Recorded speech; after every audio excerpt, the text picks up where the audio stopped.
Welcome, everybody. Tournameta podcast, first ever. I'm your host, Cap, and today we've got a special guest. Most people know him. It's Ben, but I'm going to do a staggered introduction here. What I'm going to do is I'm going to give you these titles, and I want you to stop me when I feel, or when you feel like I've said something incorrect. All right, you ready? All right. So, first off, you are the reigning champ, let's talk facts, of Battle Arena Melbourne, one of the most prestigious tournaments in Australia. That I am. Yes, so you agree with that one. Second one, you are probably the best K-Rool in Australia, one of the leaders in the world at K-Rool. Yes. Yeah, so you agree with that one. You're easily top 5 in Queensland, which, you know, given the first one and the second one, is a little funny to say, but I want to get into that a bit later. But yeah, you'd agree, top 5 in Queensland. I may be. You may be. All right. And final one, one trick. One trick. One trick. Like Cloud one trick. One trick pony. Yeah. Lies. Yeah, okay. That's what I was hoping you would disagree with, because I know a lot of people look at a lot of the players from Smash 4 who mained Cloud or Bayonetta, at these top tiers, and they transition into Ultimate, and a lot of people have expected those players to fall off. And now, notably, your best performances were on Cloud when you're in Smash 4. Yes. But something that people may not know is that you were actually incredibly good at a lot of other characters. And the way that you learned them was that you would learn a bunch of different ones, and that's sort of how you learnt how to play against those characters as well. Yep. So why don't you tell me, in Ultimate, are you doing the same thing, or are you just grinding out K-Rool? More than I did with Cloud, actually. So when I picked up Cloud initially, I played him a bunch. That was kind of the era when I had the revelations of a player itself. Kind of, playing more intelligently and all that kind of thing. But now I've developed to the point where I'm pretty happy with where I'm at. Initially, I wasn't playing K-Rool that much. I've typically kind of been like, I'll go to tournaments, I'll play at the tournament, like mostly the sets. Yeah. And then I'll go home, not touch it for a week, 2 weeks or whatever. And then like maybe there might be a Smash session, I'll go. I don't really play in my own time that much. And then I rock up to the next tournament, and then I usually, like, I'm very much a thinker. A lot of people like to play the game lots, which is good. But I've always been like, I prefer to think about my sets. So when you say you don't play, does that mean like you're not even watching sets, or like are you like learning as much as possible? So back in the day, especially like when I was on the come up in Queensland, I'd watch a lot of sets. Yeah. Mostly mine, but I'd also watch other PR players and stuff like that, just to observe their habits and stuff like that. And other characters, like, or other players in the US that play your character and whatnot to learn stuff. I actually never really watched many top level Clouds. Ooh, so no Tweak. That's right. I remember you did say once that you didn't watch much Tweak. You didn't watch much MK Leo unless he was like playing at a big tournament. Yeah, so I might watch occasionally when it's live, but I wouldn't really go back. No studying. I guess one Cloud player I did watch a little bit, and even then, like maybe only a few sets, was Ned. Yeah. I think he's from Chicago or something like that. I have no idea where he's from, but I know him. Yeah, so he wasn't like, we wouldn't have been top 3 or top 5 Clouds or anything, but I felt like he was a bit more like I think he took a set off 0 once, or maybe he went to game 5. Yeah. Yeah, so he did have some good performances. Yeah, so that's interesting, because I was going to talk about how like being a top player probably requires a lot of hard work. But now you've just gone, I don't really play much during the week. I just rock up, stomp the bracket, go home. Did you play a lot leading up to BAM? Yes. So I think this is where the difference came in, because I think back in Smash 4 it was very much more just natural ability. Yeah. And then, of course, as a developed Cloud being Cloud on top of that. Where in this, I've played the game a lot more, I suppose, in terms of like actually trying to figure out my character and playing. Like, I never went in the lab like ever back in Smash 4, except to practice ledge trumping or whatever like that. I figured that out. And like, okay, just like technical stuff. Yep. Where in this, it's like, okay, K-Rool is probably not that great. I kind of need to put in the effort to like make sure I know everything about my character. I can't just rely on like, he's busted, or a lot of low mid tiers would be like, I live in the lab, because you got to master like obscure text, you got to know like weird matchup stuff. So I think that's pretty common. But that's really interesting. So you're saying like when you pick up Palutena, because I know you played earlier on, you played Palutena, and you probably still have a lot of secondaries. I know your Bowser's really good. You just play those during the Smash sessions and build them up from that. Yes, basically. Usually how I Wow. pick up characters and all that is just purely just playing them a little bit. I don't like labbing with them. Very rarely so like when I picked up Ike back in Smash, for example, Yeah. I played him pretty seriously. Like I labbed a little bit with him. I like looked up the Izor video and stuff like that. But Yeah. usually when I have secondaries who I want to pick up, it's just purely Some of playing Izor's them videos in are just Smash like matches. good to watch though, eh? Like, Yeah, yeah. definitely. I get that. There's a lot of top players who probably do a lot of grinding. I know when Smash Ultimate first came out, we got Shitashi who was going through like online everywhere. Like everyone would be talking like, oh, I saw Shitashi online. Yeah. It was the worst 9 minutes of my Bopping life. everyone. Yeah, Yeah. exactly. And I know also like Sad Hour's always been a lab beast. Yep. And Flex, I don't know if he's a lab beast, but I know he plays a lot. Like he'll learn a character through like understanding a lot of different scenarios and then just like get reads on the players really well. Yeah. I think I'm a little more similar to Flex in that way. Yeah, just but you're like needing to play way that. more on that spectrum though. You're just like you're like sitting at home like, oh, I could probably beat him that way, and then just lock it into your brain. Do you like think out the hand motions, or you? No, I don't really think out the hand motions. I just like again, I haven't really done this as much in Ultimate than I did back in the day. Yeah. But I'd either Think watch about it back, or if I couldn't watch it back, I'd just think about it. It's like, I did this situation where I did a silly jump, then up B too high, and then Jace just peach forward aired me for it. It's like, oh, okay, I should have dropped down and then done it. He probably couldn't do much about that. And just think about interactions, and then when they would come up in the sets, it's like, okay, actively try to remember the thing I had thought about previously. Yeah. No, I like that. That's really cool because that like goes into what I wanted to talk about next, which is like the big separation between the top players in Queensland. And I deliberately called you top 5 because I've seen you not place first at a lot of Friday Night Smashes. I've seen you place around the area, and there's like this, I don't know what to call it, but this like sort of shit fest of everyone trying to get to the top in Queensland, and then you go into interstate and everyone seems to do differently. Like Sad Hour, I know, underperforms interstate. Yeah. But there are some people like Lumi who will just smash every time because people don't understand him. And Shadju, the god, now probably like I'd say top 3 Queensland, is doing fantastically well. As a top player, you probably have the best experience of understanding those other top players in Queensland. Can you explain that to me? Because I have no idea how it works. I'm like, they should go out at interstate, Sad Hour should do well.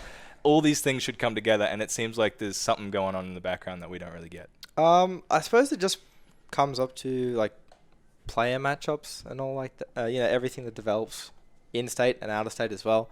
So, for example, you can have some very easily explainable ones, like say Shadju, for example. Yep. He's very good, and on top of that, Plays obscure character like myself. So he runs into an opponent. He they have no idea. He how to play reverse against 3-0'd Strix, Leak. He 3-1'd Ignis.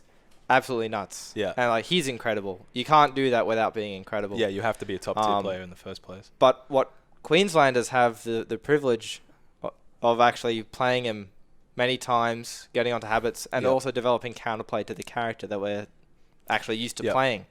So I think a lot of people wouldn't really know that you have to SDI. Like everyone's like SDI is dead in Ultimate. No. But not for the Shotos. I think that's what they're called. Yeah. Ryu and Ken. I hope so, because there's a word that's very similar to that. And I asked somebody once, and we got into an awkward conversation about a whole completely different topic. But that's all right. That's funny. Yeah. But yeah, so like on their combos, you want to like SDI hard out, because not only do they have similar to Smash 4 levels of SDI, like the impact, the game, codes, however all that works, they actually increase, I think it's like the hit stun or whatever, which is the time when you can SDI. So even though overall it's less, those specific characters, but there's like hidden more knowledge effective that the interstaters don't know. Yep. So when you don't SDI, especially against Ken, and especially if you're like a heavyweight like Rool or something, he kind of does this strange thing where he's just kind of like beating you up on the spot. You're not moving anywhere. You just kind of keep staying right in front of him, and then he heavy shore you, especially now at like 100 and kills you 110. So it's like, all right, that was a 0 to death. Yep. Next stock, I guess, where if you SDI, you just move ever so slightly away that he has to kind of keep the up B and you dodge the crescent kick. He has to keep moving up to you, and I don't think interstaters were necessarily doing that. I mean, they might have been. That's another thing as well, because you talked about like natural talent in Smash 4, right? You mentioned that. And a lot of people say natural talent in video games doesn't exist. Personally, I don't even know. I feel like there should be a description of natural talent because we say like, no evolutionary trait should lead up to why you were good at video games. Yeah. But I think there probably is. Point being though, Shadru's somebody who's grinded probably on the same vein of something all the way up from Smash 4. Yes. It's crazy, isn't it? Yes. It's absolutely ridiculous. Insane. So you reckon that, like, because I know there's a lot of mid-tier players who are, like, wondering what the secret is to get to that next level, or even low-tier players who are frustrated because they're not seeing success. Do you have advice? Because maybe I should be asking Shadru, but do you have advice of, like, what it takes to get to the next level? What, like, the common barriers, that the misconceptions that mid and low-tier players have that they think that you need, or... I think there's a few things. Like, of course, there's the one that you always hear where people focus too much on tech, and all that stuff. Like, if I can do this sick thing, then that'll make me win. Well, it's like, no, because if you do that sick thing at the wrong time, you'll die for it, or anything. I hate to throw shade, but I immediately think of like Zyphonor, because it wasn't until like at the end of Smash 4 when he got his Greninja combos down that everyone was like, oh god, he's sick. But it took so long, and like the fundamentals are missing at that point. But is there anything else? Because I know a lot of people immediately think of that, but is there like something like... Because I know that personally, when I was a mid-tier going into the top tier, the biggest thing was like studying people. Yeah. I don't think people really get that. No, I don't think people study people very much. Other people even kind of view it as a bit shady. Like, it's like, oh, well, you're not really beating them. You're just watching them what they do. Yeah. So it's not really adapting. You're just blah blah blah. Well, I think it's all part of the game. Yeah. They can do it to you. Yeah. All that. It's just everyone. If you have the resources, then do what you want. And do what you can to improve if you really want to. As for like particular advice, it's very hard because from what it's like thinking about myself and talking to Finn and all that, it always seems to be almost kind of revelations that you make. Or something clicks. Yep. And it might just be something really dumb, like me. Like, instead of thinking, hey, this would be cool if it worked, it'd be like, all right, what's the actual... probable chance of this working? And if it doesn't, do I die because of it? That reminds me, there's a lot of I know Emix, now Iro, is doing a lot of set analysis, and Brenton, can't remember his tag, Dr. Ellis, but he's changed it to Big Fratelli. That's right. Big Fratelli's also doing analysis, but I was interested because Big Fratelli's analysis was a lot about statistics. He was like, this is how many times you lose neutral. This is the wrong choice you're making. So when you're saying, like, when you're thinking that your revelation was statistically, what am I actually doing wrong here? Like, what is the solution rather than be a big boy and make a big play? Yeah. Okay. That's pretty good. I think that's a real common problem in the lower tier players, especially. I see a lot of people in amateur bracket because I suck shit at this game, but I go into the lower tier brackets and then I see a lot of players who just like want something to work more than they think about like what is going to work. Yeah. They don't actually why it would work. Yeah. That's good. I think a lot of people can use that. I wanted to transition that into. I had something planned for this. You as a player, you say that you learn people, right? But you went to BAM. How many of these people did you actually know about? Well, I've met them all as a player. As a player? Yeah, like their play style. Because you got some pretty hard reads. I watched that set against Extra. You did not just forward smash someone out of the air and be like, I just knew him as a player. I don't know. It's a lot of it. I've talked to Bradley DD, Defective Dagger, a little bit, and crazy player. We can figure out our opponents and all that kind of thing, but it's all strangely subconscious and almost just instinct. Some players they're analyzing everything as they're playing. They're like, oh, he did this. They're so trying to next keep time, blah, like blah, blah. conscious. Exactly. So, sorry. But for me, it's just like I just know. Yeah. I feel it. You gotta have that true trust of like what's gonna work. Yeah. Yeah. Like obviously sometimes it doesn't, but it's just more about I don't know, just kind of like what would I probably do in this situation when I'm cornered here? Would I try and roll behind them? Yeah. Or if I played this character, or like say when I did forward smash Extra, you were thinking about it was like, okay, He's probably a little scared, and he's Game & Watch as well. Game & Watch is pretty good at pressing buttons. Yep. Especially in disadvantage. And like. So he'll probably try to press a button to get out of disadvantage. Yep. So I'm like, all right, well he has a fist waiting for him. So just various things like that. Yeah, that's good. No, I like that. And do you think all these power reads are fueled by your love for KFC? Partly. Partly? But actually, interestingly, you mentioned the whole power reads thing, because that was another. Also coming back to the whole like revelations you make. Yeah. Is when I first played, I'd drop off ledge and then like forward air. And they shield it. It's like, how do you know I'd forward air? All right, I'll mix it up with an up air next time. Yeah. And then I do an up air. He shield it.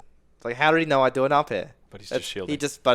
He didn't know what move I'd do. He just know that I'd do an aggressive option. Yeah. And then that one option beats any of my aggressive options. So you can kind of think in groupings of like what is the kind of thing that they would do. Aggressive, defensive. Exactly. Yeah. So like an attack is the same as an air dodge. You wait it out, slightly different spacing. One is you wait out the invincibility frames. The other you wait out the hitbox. Yep. And then after insert time, you hit them for it. I always get really apprehensive with using the defensive and aggressive terminology because I think it gets muddied really quickly. I remember way back I was like, oh, what kind of player do you think you are? Because I was interested in like what people perceive themselves as. And I remember Finn came in and he was like, I'm passive aggressive. I was like, oh, Christ. Because everything's going to get way too complicated now. We're throwing in passive, antagonistic, whatever it was. But I like that idea that you're like taking a group of options and putting them together to simplify things down. And that comes with your thinking, right? Yeah. Yeah. So we talked earlier about, because I want to go back to the KFC part. You talked earlier about how like you were in a 3DS Buzz forum. Yes. Yeah, that was off air. Yes. And then you have also talked about, I don't know if you've talked about it publicly, but your love for KFC.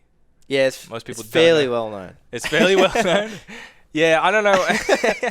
I remember when we were in like group chats, you'd be like, "Yeah, I would have sex with a chicken." we don't bring up those days. We don't, because honestly, I was like, that was a definitive moment for Mr. L for me. But no, you've got like a certain passion for things, and you just like stick to them. So you've been a Nintendo fan, obviously. You're a big Samus fan.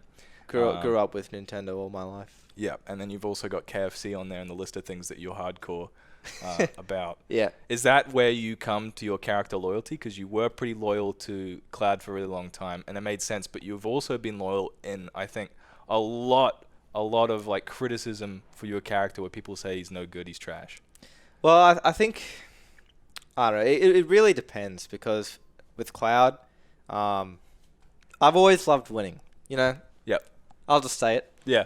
And I no, that's not what? Yeah, not a fan of losing. It's an awful thing to say. And especially in Smash, I think it feels pretty crummy when you put in all this effort and you lose. Yep. And but winning. Everyone goes over to winning is fun, basically. Yeah. So I'd never played Final Fantasy before. But you knew Cloud was good. But I knew Cloud was good, and he was fun as well. It's one thing playing a good character, but you do have to enjoy them as well. I actually picked him up because basically I felt my fundamentals were lacking as Captain Falcon. Yep. And I thought Falcon was cool. And again, found him fun. And then I think Mittens suggested, why don't you play Ike? Because he's a very fundamental character. Yeah. And I thought, you know what, that's a pretty good idea. Our recommendation from Mittens is so good. Yeah. He's really good with understanding like a character in a really quick way. Exactly. Yep. And I took his advice, and I much more seriously thought about playing Ike. Because again, Captain Falcon was kind of just like, I'll play him. Yeah. And that's kind of it. Didn't really lab, didn't do anything. Yeah. But Ike, it's like, okay, I'll watch the Eyesore video. I'll go into like, there's like a 0 to death footstool combo. Like, all right, I'll learn that. Gotta learn that exactly. one. Yeah, exactly. Ugh. Big mistake. Yeah, footstools. Never land at once. So tough. But no, so I picked up Ike. And then I think it was like day 1 Cloud or something. I played against Cody, and he was going Cloud in that tournament. Oh, and I it was remember like the day 1 Cloud tournament. Yeah, and it was like last stock, last hit, game 3 situation. And he clutches it out with a limit cross slash. Yeah, of course. And I was like, hang on, this character. Cloud is just better Ike. Why am I not using him? Yeah. So basically from that day onward, I was like, all right, I'm putting in time with Cloud. Leagues of Ike Mains agreed with you on that day, honestly. One thing I'm actually sort of proud of, though, is you always hear the whole, like, you pick up a top tier and you're all of a sudden your PR when you're playing this, top tier or whatever, instantly get better results. Yeah. My Cloud sucked for quite a while, maybe like 6 months or something. I think the most common story is that they pick up a top tier, they suck, and then they're even more depressed about the game because it's like nothing will help me. But yeah, no, you did go through a grind. And that was when I kind of had the waves of like, I should probably not do really risky moves. I should instead do like, I'd notice top level players like they always tilt an aerial. They never smash attack or anything like that. So I was like, okay, maybe I should try and do that. Focus on that. Don't give away too many secrets. And then try and wait for them to do something first. Yeah. Don't be the one initiating because then they just wait for you to do something stupid and then they hit you for it. Yeah. Whereas Battle Dolphin, he was one of my first like training partners, like Palace, now Grumbly, and also Battle Dolphin. Let's give a quick shout out to Battle Dolphin. What a hero. I love Battle Dolphin. Justice for Nagima. Thank you. But I'd play him, and especially as Jigglypuff. If you do something stupid, you die for it. Yeah. And he'd always yell at me saying, "Stop pressing buttons." Because I'd get hit and then I'd immediately try and hit him out of it or land with a bad down air. It's like, stop pressing buttons. I'm like, all right, I'll try and think about what I'm doing a lot more and actively try to do what I want to do with as few button presses as possible. And it sounds simple, but I reckon like a lot of people, if you really like conceptualize it and you have a good think about it and then you practice it, it like makes a huge difference. It's like one of those things like meditation or whatever. Yeah. It's like, I think mid and low tier players need to do that. It's exactly that, because all of the things that you need to do, in order to improve, they are very simple. Yeah. And when you think of it, you're like, damn, I'm an idiot for not thinking of that. Yeah, 100%. That's a lot of the revelations, right? You just go, damn, I'm an idiot. Yeah, and it just clicks. There's no better way to describe it. It's just something clicks for you, and then you implement it. Yeah. And then it works. Which is why I think a lot of people should take interstate tournaments or big tournaments really seriously. Yes. Because if you're like a mid-tier player, you want to go in there and be like, okay, I'm not going to win. Yeah. Right? That's a realistic expectation. You go, what if I could, get, but it's and not really. Don't be deterred or, put down by thinking, I'm paying, $50 to go 2-2 instead of 10 or, What you really want to be is like, okay, I get some really tense, high, like octane scenarios where I'm going to be playing against some of the best players in Australia. Yeah. And after that, you can just play friendlies with like some of the best players from every state or players your level from every state. You have the whole weekend ahead of you. Yeah, it's a fantastic experience. The one time I've gone was really, really good. OHN, good time. You get that after party. You get that experience. And I think like that's the biggest thing. Everyone always comes back and they're like, I've had a revelation. Yes. Like my play will improve from this point on. So well, it's incredible because the pool of players, especially now, even in Smash 4, it was like, going from a 30-man event to a 150-man event. It was incredible. Yeah. Now we have 300 people consistently going to majors. Speaking of that, right, let's talk about pools of players, right? Because Queensland is doing remarkably better. Yes. I think we're the third strongest scene right now. Because, I was going to say, we won BAM. Let's do it. Okay. For the record, that shouldn't have happened whatsoever. Hey, I watched the double down smash on Smashville. I thought it should have happened. That's all right. No, that's interesting. You put us third, right? But we've got a lot of good players. We do. We weren't third in Smash 4. No, I think we were probably second or third worst.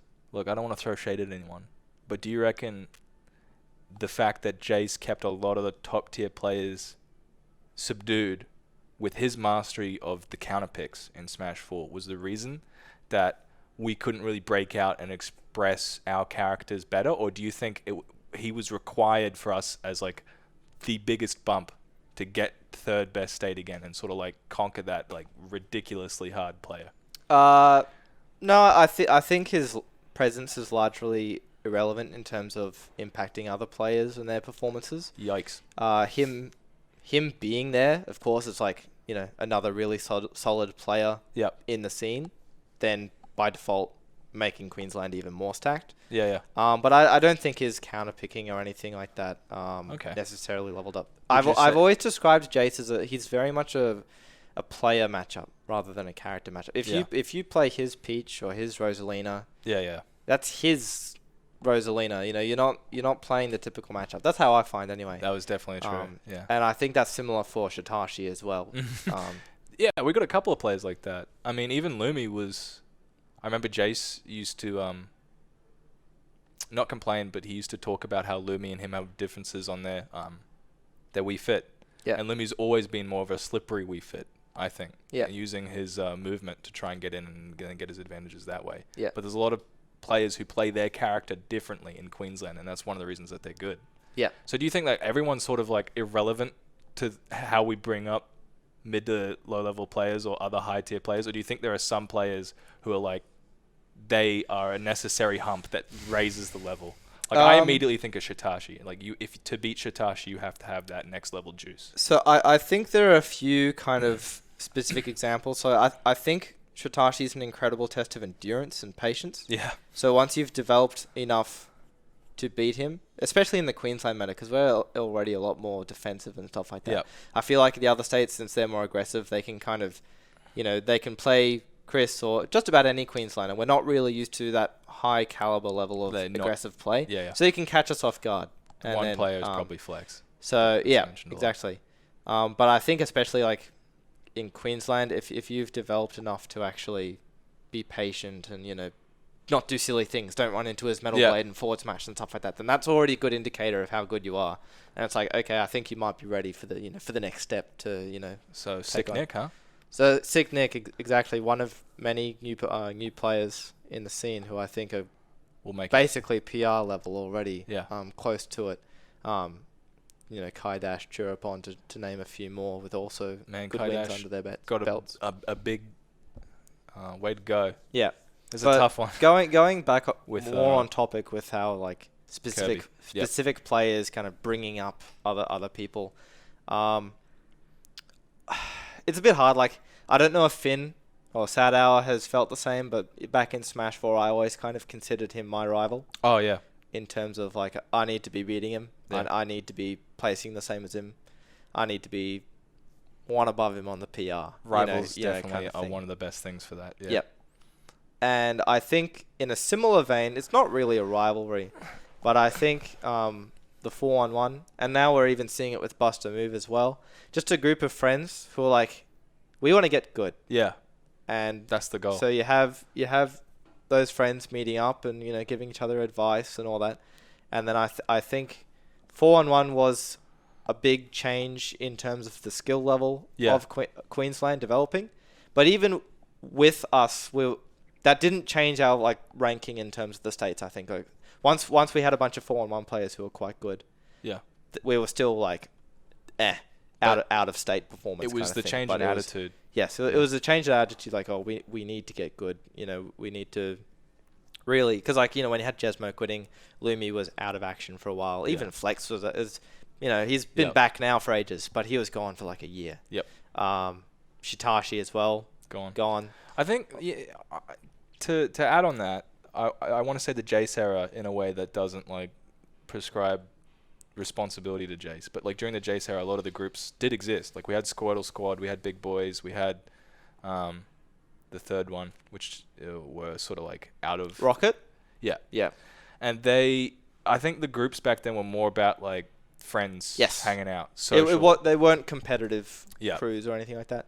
I mean, even 4-on-1, I don't really, especially like at this point, I don't really consider like a competitive kind of crew. It's just like, we're mates. But we enjoy the game. Goal of the group. Yes, the initial goal was like, if we we want to beef up the Queensland talent basically, and help rep our state.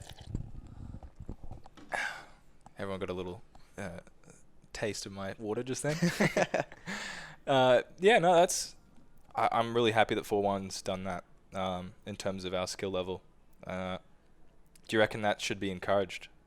Like more people should make groups and be competitive. More people should find rivals, because I think we all lost a spectacular rival when Sonda left the scene. I take that when Sonda was banned from the scene. Sorry. Yeah. It's not really for my place to say. Everyone finds different ways to they improve. Well, not just that, but also different benefits from the scene as well. One person can come in with the goal of being the best in Australia and only care about it competitively. Other people can just really enjoy the social aspect to it as well. Yeah. Which I think is also important, if not even more important, because you can care so much about doing well. Yeah. But then what happens if you don't do well?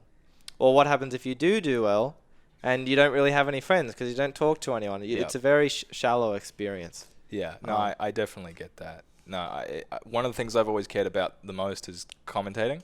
Yeah. Because it's really, like, I don't use this word in a sappy way, but a beautiful thing to watch somebody who has, like, social anxiety or, like, is just afraid of social interaction and they break out of their shell into commentary. And, you know, it's not a instant thing. Yeah, it's a very progressive thing. I would call myself Sad Hour included. Yeah. And Sad Hour, a very good one as well. Yeah, and Shadru as well. Yes. Shadru. Success stories. Yeah, success stories and betterment as a person. Yes. Is what I really, really love about the Smash scene. Definitely. Yeah, so I agree with what you were talking about earlier. Yeah, and speaking of commentating, you don't like yourself as a commentator. No, I'm pretty trash. Why do you say that? I'm sure people give a crap about top player insights to anything. I probably could try and offer some more of those, but I'm always very wary about like saying something you're not 100% sure about, or you know, speaking before you think, sort of thing. This is why I have fear of giving feedback to people about their commentary, because someone's like, "Yeah, I got feedback and I never want to commentate again. I just feel like I'm gonna say wrong shit." The idea is not to be afraid, is what I'm trying to say. Yeah. But, no, it's interesting that you don't want to do that. Well, I do enjoy it, and I would like to develop it. You're just too busy running the bracket, or usually I'm just a bit cooked after a set, or that kind of thing. But I mean, sometimes I do it. We usually have Tom and Kyle on comms all night as well. So what do you think about set commentators?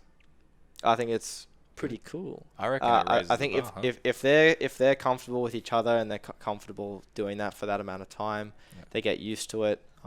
They kind of almost a sort of like a routine kind of thing, and I think it helps develop the commentary, especially like I think Queensland commentary is pretty lacking in general, but that's mostly like Australian commentary is pretty lacking in general. Feel ya. But we do have some really good commentators like Tom, Kyle, yourself, Harry. Finn, I think, is also pretty good. He needs to stop talking about his own character, but aside from that, I think he's quite good.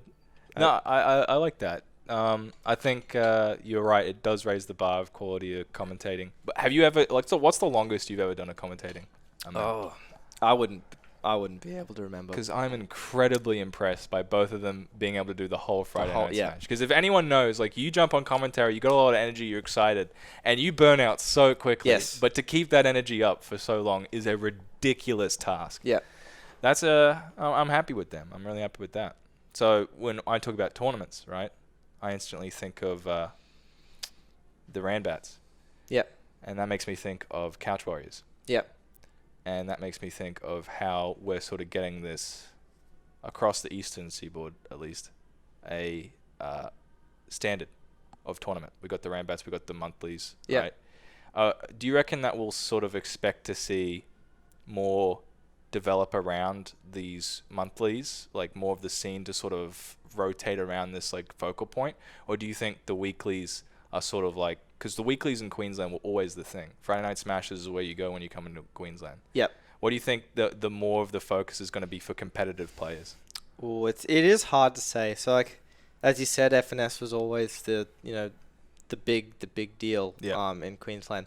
Personally, I don't think weeklies should be the big deal. But that's just more, I don't know. I guess it's more done from a competitive. I think monthlies, it's the big day. It's a full day. You have the pools. They're really good for bringing in new players. You get lots of sets in. All that kind of thing. It's just kind of a bit more of an event, I guess. But FNS is really well run. Oh, for sure. It's a great time. Jet's here, so we can't say anything. And it has the legacy as well. We recently cracked the 200th event, so it's very ingrained in the scene. And I think that's where a lot of the, like, why it's a big deal. Similar to MSM in SoCal. Yeah. You never hear of any of the monthlies. You just know of the big shot weeklies run by 2GG. Yeah. But I think generally monthlies are probably a good way to go about it. I think that's like the way that competitive play is staged, where it's just like weeklies, because they happen so often. It's hard to sort of separate. Well, they got first at Friday Night Smash, but they went to a more stacked tournament at a monthly. Yeah, and it obviously meant usually it's more stacked, more people. Personally, I still think like the scene should focus around the weeklies, but because that's where you get like the core players, the people who like you can interact a lot more. Yeah, and it's more they're more frequent as well. Yeah. I think they're really good for learning and like developing of a scene. And then I guess I'd say like the weeklies are kind of where everyone comes together, they learn, they grind it out, all that kind of thing. And then like the monthly, it's like showtime kind of thing. So I guess that's how I'd sort of break it down. You're a tournament organizer at a monthly.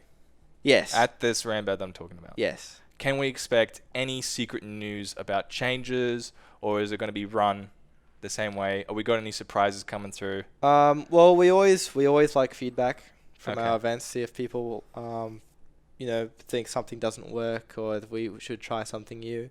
I guess in terms of like say extra brackets, like that kind of thing, that would be something we'd love to do, but unfortunately the time just doesn't really allow it. Add up, we'd probably have to make a new event for it. But what I would really love to see is more standardized and kind of official like commentary at Rambats, kind of. Because Friday Night Smash has led the way on that, and I think it's been a big success. Yeah. So I think kind of trying to organize commentary blocks and a bit ahead of time, be like, oh, will you be there? Can you commentate from this time to this time? All that kind of thing, and maybe like just a higher quality run event from the stream side of things, I think would be really good. Maybe have like, okay, we'll probably have to have like a short list of commentators who we know are like really, really good, and we prefer it if we could get those top tier commentators on, that kind of thing, just to kind of make it more official, all that kind of thing. That is really tough. It'll be on you guys to try and get that to work, though. Exactly. Yeah, but I reckon you could do it. That'd be really nice. Probably have to do a poll, see if people like that. Yeah, exactly. We'd have to, a lot of organizing and seeing if people even want that to begin with. Yeah. That's just purely like hey, it would be pretty cool if like we could I said, do this. One of the beautiful things is someone who can jump on commentary and open up their shell eventually. Yeah. Yeah, so I feel like once you lose that in the weekly and once you lose that in the monthly, you're sort of losing it on all rounds. It's really tough. Anyway, I want to jump to maybe some Twitter questions. All right. Because I don't want to talk about tournaments all day. Because I know that's like a veteran talk. Veterans are like, yeah, tournaments this, tournaments that. But new players are like, oh, what? Yeah. Talk about Roy. So, Jet. Calling out Nick Cleary there a bit. He's not the only Roy. There's another Roy. His friend, Lush. I got smashed by the last Rambad I went to in bracket. Yeah. That was embarrassing. Is Lush also bust a move? I think he might be. Oh, I don't know. He might have changed. No, there's some good Roys. There are some good Roys. We even have T-Rex as well. He hasn't been to that much, but he's quite good. So, Twitter questions, was it? Yeah. We dragging that? Here we go. Is this the thread? All right. So we're going to order these ones. Let's go to the highest rated ones, right? Because that means something on Twitter. Yeah, all these hearts, these little thumbs. Yeah, people like the questions. Xavier Lunchy. I reckon this is actually a really good question. I read this one earlier. I did too. I think it's quite an interesting I got my dick red hot hard for this one. Do tier lists mean anything in Australia? Why do you think we play such diverse characters here? What made you pick up Rool? And how disappointing was the Halo Infinite trailer? When are we getting gameplay? Now, this is a multi-stage question. Yes. I tell a lie when I said a question. I'll try and break it down. Yeah, because, we had Extras #1 in Australia for so long. And he plays Game & Watch. Yes. So, tier lists. They definitely matter in Australia, but not to the extent that they do in the United States or anything like that. So I think if you play a low tier character, even in Queensland or something like that, you're gonna have a hard time. Yeah. It's just, there's going to be matchups that really suck, and people are going to be able to abuse your character and all that kind of thing.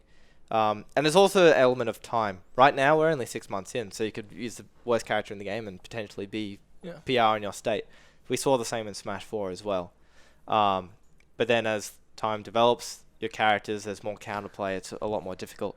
That said, it's not impossible by any means. We have Kai Dash, Kirby Main, doing very well. He's really new as well. He's not a Smash 4 veteran with the fundamentals. Yeah. He's learned it all ground up in Ultimate, and he's found great success beating Smash 4 veterans.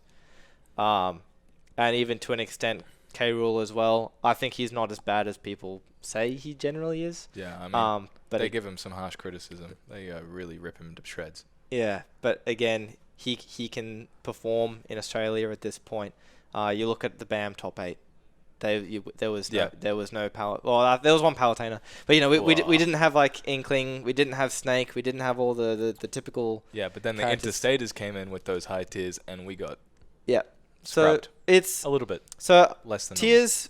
Definitely matter. Like obviously a really good character is going to make it a bit easier for you, but at the same time you can have success with just about anyone in Australia, especially at this point in time.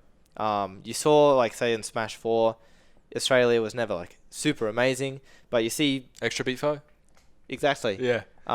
Extra Beat Foe. Although to be fair, I think Game & Watch was a little underrated in Smash 4 as well. Do you reckon there's some characters that are like criminally underrated that Australia picks up? Like, because I know a lot of scenes will pick up that side character, like, and they'll dominate in a region that's kind of obscure, and that's how they sort of rise. Well, Japan is the most infamous example of that. Yep. But you got MK Leo with Meta Knight back in Smash 4. Was one of the first players to sort of bust it out and start trashing people. Yeah, he did quite well against Mr. R, didn't he, in his breakout tournament? Yep. I think Australia is interesting because we always have like top 10 in the world players of specific characters. Because Australia is at a point where the top level is quite good. Yeah. I think obviously we're nowhere near Mexico or even like the kind of the European A tier characters. I actually think we're on par with the European countries. Really? People like I think we'd definitely be top 5 country in Europe. Right. We were in Smash 4 as well, and I think we're even better relative to the world in Ultimate than we were in Smash 4. Yeah, I definitely agree with that. We're making a splash. I think it would go like Netherlands, then France, then Germany. And then like us and like tied with the UK probably would be kind of how I see it. I can believe that. But we always have these, and so like our top level is quite good. They're fundamentally very sound. Yep. But at the same time, they usually like a lot of us kind of play like mid-tier characters or something like that. So we have a not very common character with a quite a good player. Yeah. And then that's how you get Luco being top 5 Lucas in the world, or you see Extra being top 5 Game & Watch in the world, Toon Link with J Dizzle, like they're very good players with less common characters who you do kind of see, you get a bit more of the diversity in terms of characters there. And because our top players aren't necessarily using those top tiers, then that means our meta isn't as skewed with the terrible matchups that you would if everyone played Cloud and Bayonetta. Well, it's funny though, because Ultimate has the most characters ever, right? And like almost any fighting game, except if you count like all the mods on Mugen. But that means that we're sort of like, you're only going to get a pool of really viable good players who play certain characters. Yeah. So do you think that comes into it where like, this top tier doesn't exist in this pool, so a lot of these other characters can flourish, and then we really get to see what they can do? I think it's a mix of that, but also there's a lot more of a spread in characters. So like back in Smash 4, of course, it was, if you played a top tier, you played like 5 characters. Diddy, Bayo, Cloud, Rosa, or whatever, Sheik. Where now it's like, okay, there's like 15 characters that are all really popular, like Palutena, Inkling, Snake, Not Wolf, just popular, like good. And very good as well. So even that in and of itself, there's just within the top tiers, there's more diversity of characters. Yep. And then because of that, then the matchup spreads are very different depending on the scene and all that kind of thing. It's just a good game.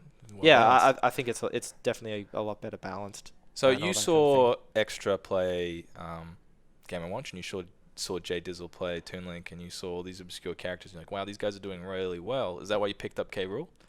No, Rool, unfortunately, is like the only character that I enjoy a lot in this game. That sounds really depressing. Yeah. It's not the greatest, although I do like Bowser as well. Like sometimes he just feels really, really good.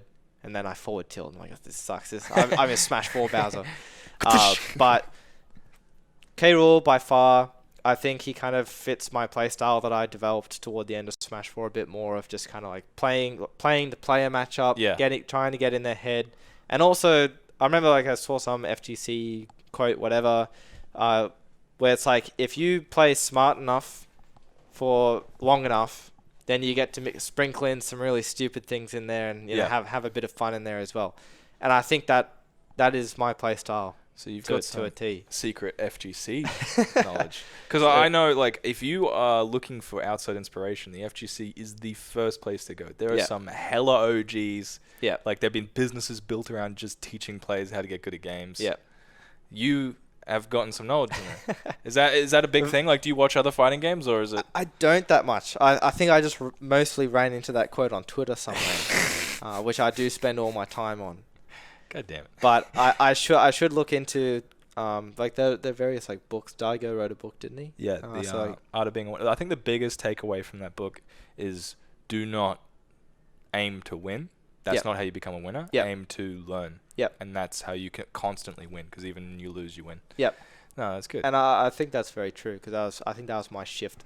Yeah. In mentality, like from when I first started, I was just some dingus Joe on the forum, being like, "Oh, I'm gonna beat Jesmo one day. I'm gonna beat, Jace. I'm gonna be number 1," and I get bopped, absolutely trashed. And then it's like, all right, maybe I need a bit of an attitude adjustment here. Yeah. And then it's all about learning rather than winning. Definitely. Crazy though, because a lot of the players who are like, "I'm gonna bop Jesmo. I'm gonna bop Jace." They are the ones who are the most motivated to get better and take the serious steps to get better. I know Nagima was a hard rager when he first started playing. Yep. And then he picked up a couple of different characters. He's actually really good now. Yeah. Do you reckon? I think he's a bit underrated, actually. Oh, for sure. Yeah. For sure. He was robbed of the PR. Let's get that on record. He was robbed. He definitely should have been on PR. Anyone in the PR panel, he was robbed. I'm looking at someone who was moderating the PR or on the PR panel right now. I think he put him on the PR though. Yes. Yeah, so. Thank you, Jet. Thanks, Jet. Anyway, so you picked up K-Rool because he was a representation of who you are a little bit more. Did you watch E3? Yes, I did actually. Did you watch the Halo Infinite trailer?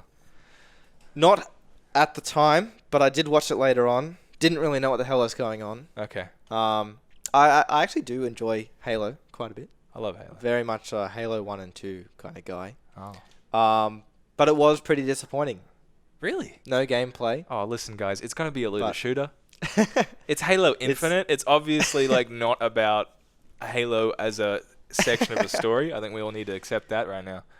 But no, that's interesting. I'm fairly agnostic to it. I'm not very tuned in to the Halo community. I'm not like super keen.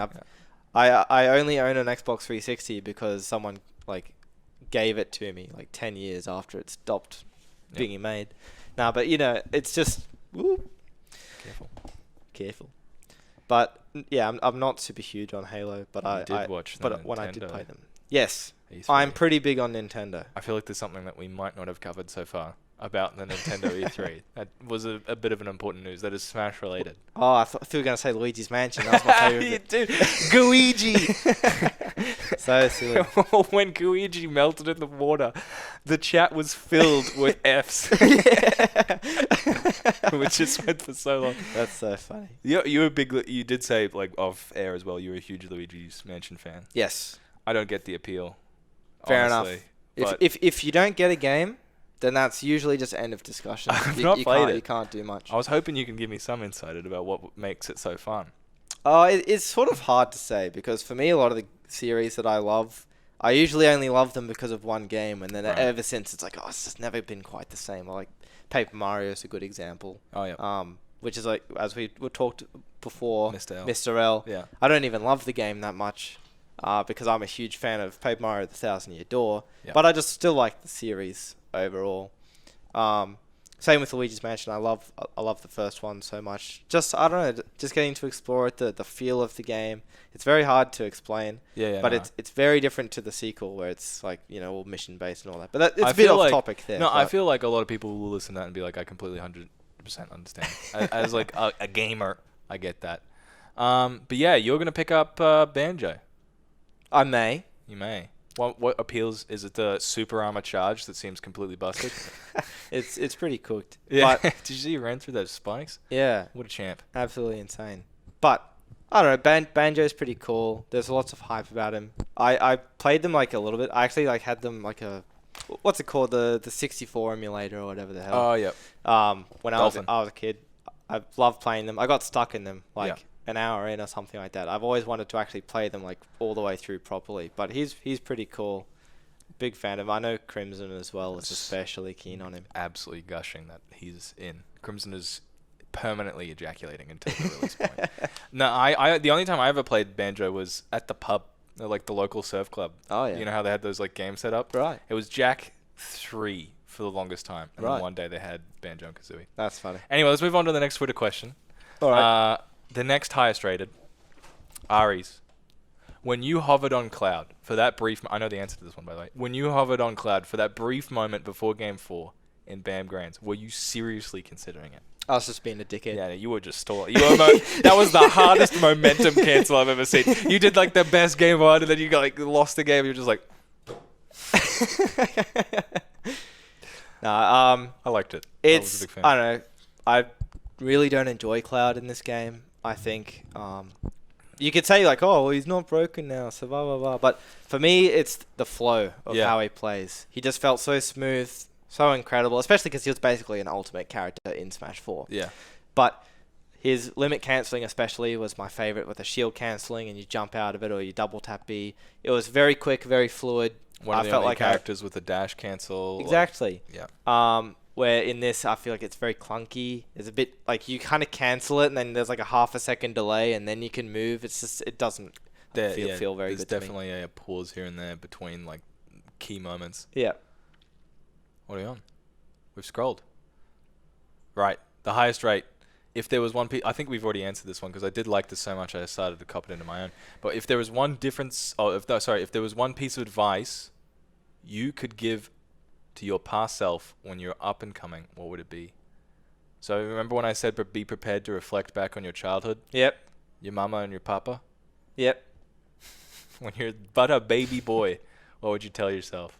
And this is from Iro, Orangutan Man. I shouldn't have gone to that UQ. Man, I like that. I like that. That's all you need to say. I think we want to keep the Lord a bit dark on that one. Yeah. I don't know if we want to unpeel that orange right now. No, not quite. No. All right. Do we want to do more Twitter? You reckon Twitter questions are going well? Yeah, all right. Let's do another one. Pretty all right. This one's from Sick Nick, who's watching right now. Shout out. I hope he's still watching. Do you think your mentality of, hey, wouldn't be funny if this hit changed when you were in top 8 of BAM? Yes and no. So I did have a mentality change, but it wasn't quite that. So I do have that in my playstyle, in that I would like to do some funny crap when I'm playing. But I still try to do it in a way where it's like, okay, if it doesn't work out, I'm not at a huge loss because of it. I don't cop 60%, I try to, like before, back in the day I talked about it, you just do it. You don't really think about it. Well, now, even when I'm trying to do the silly things, I still try to think about it enough to be like, okay, if it doesn't work out, then sure. It was like high risk, medium reward. Exactly. Yeah. Where now it's kind of more high reward. Well, that's how it used to be. And now it's more like medium to low risk, high reward kind of thing is like for what I prefer. Down smash on the Smashville platform. Yeah, exactly. Down smash again. my mentality did sort of change. So like going into Jay Dizzle, for example, my mentality was like, all right, first time I played him, I got bopped 3-0. Yeah. Last night, or I think it was the Thursday night of the Salty Seaweed, I took a game off him. And if you can take a game, you can take a set. Yep.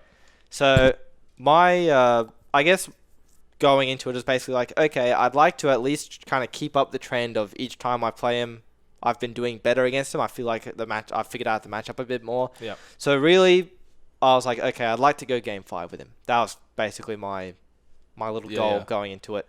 And then, but of course, as I'm playing it, I want to win it. I'm not going to be like, all right, I've taken 2 games. If you got to game 5, you'd be like, yes. Game 5 was like, that was like, yes, I'm very happy about that. Yep. And then going into that, mostly from like Cherry, I was like, okay, if I win this, I'm winner side top 8. Yeah. So that was mostly like, okay, I don't really want to do dumb stuff.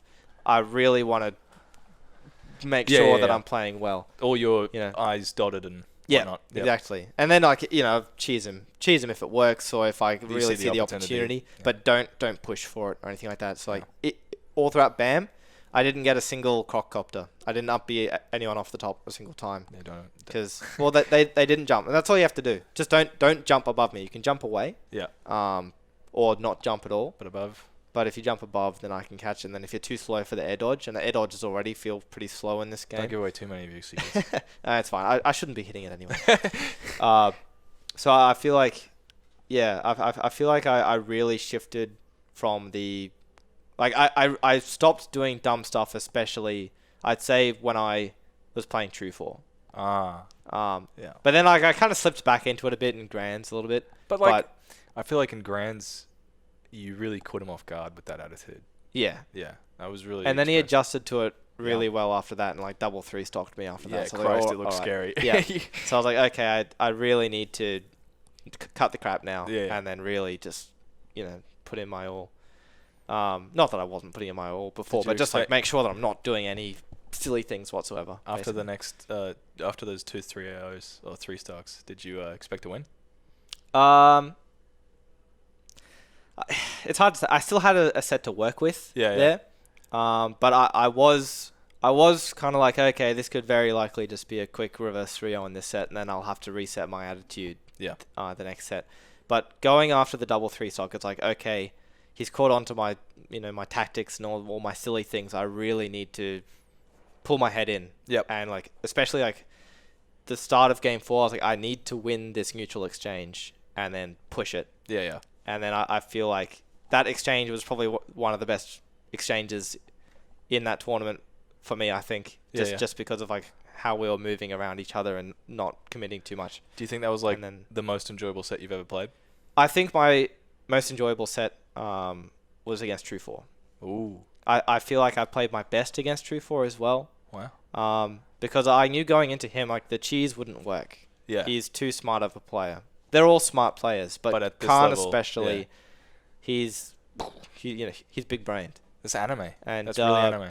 So I felt like between Khan and myself, or True 4 and myself, that was really a battle between minds, I think, in terms of mind games and the wits and all that kind of thing. Do you think he as a player is something that like was really difficult for you? Because it sounds like he's very like not method. He's not a method player. He's a like almost stone cold. Yeah. Like he's not going to get tricked. Yeah. Do you reckon that's like the biggest challenge for your play style?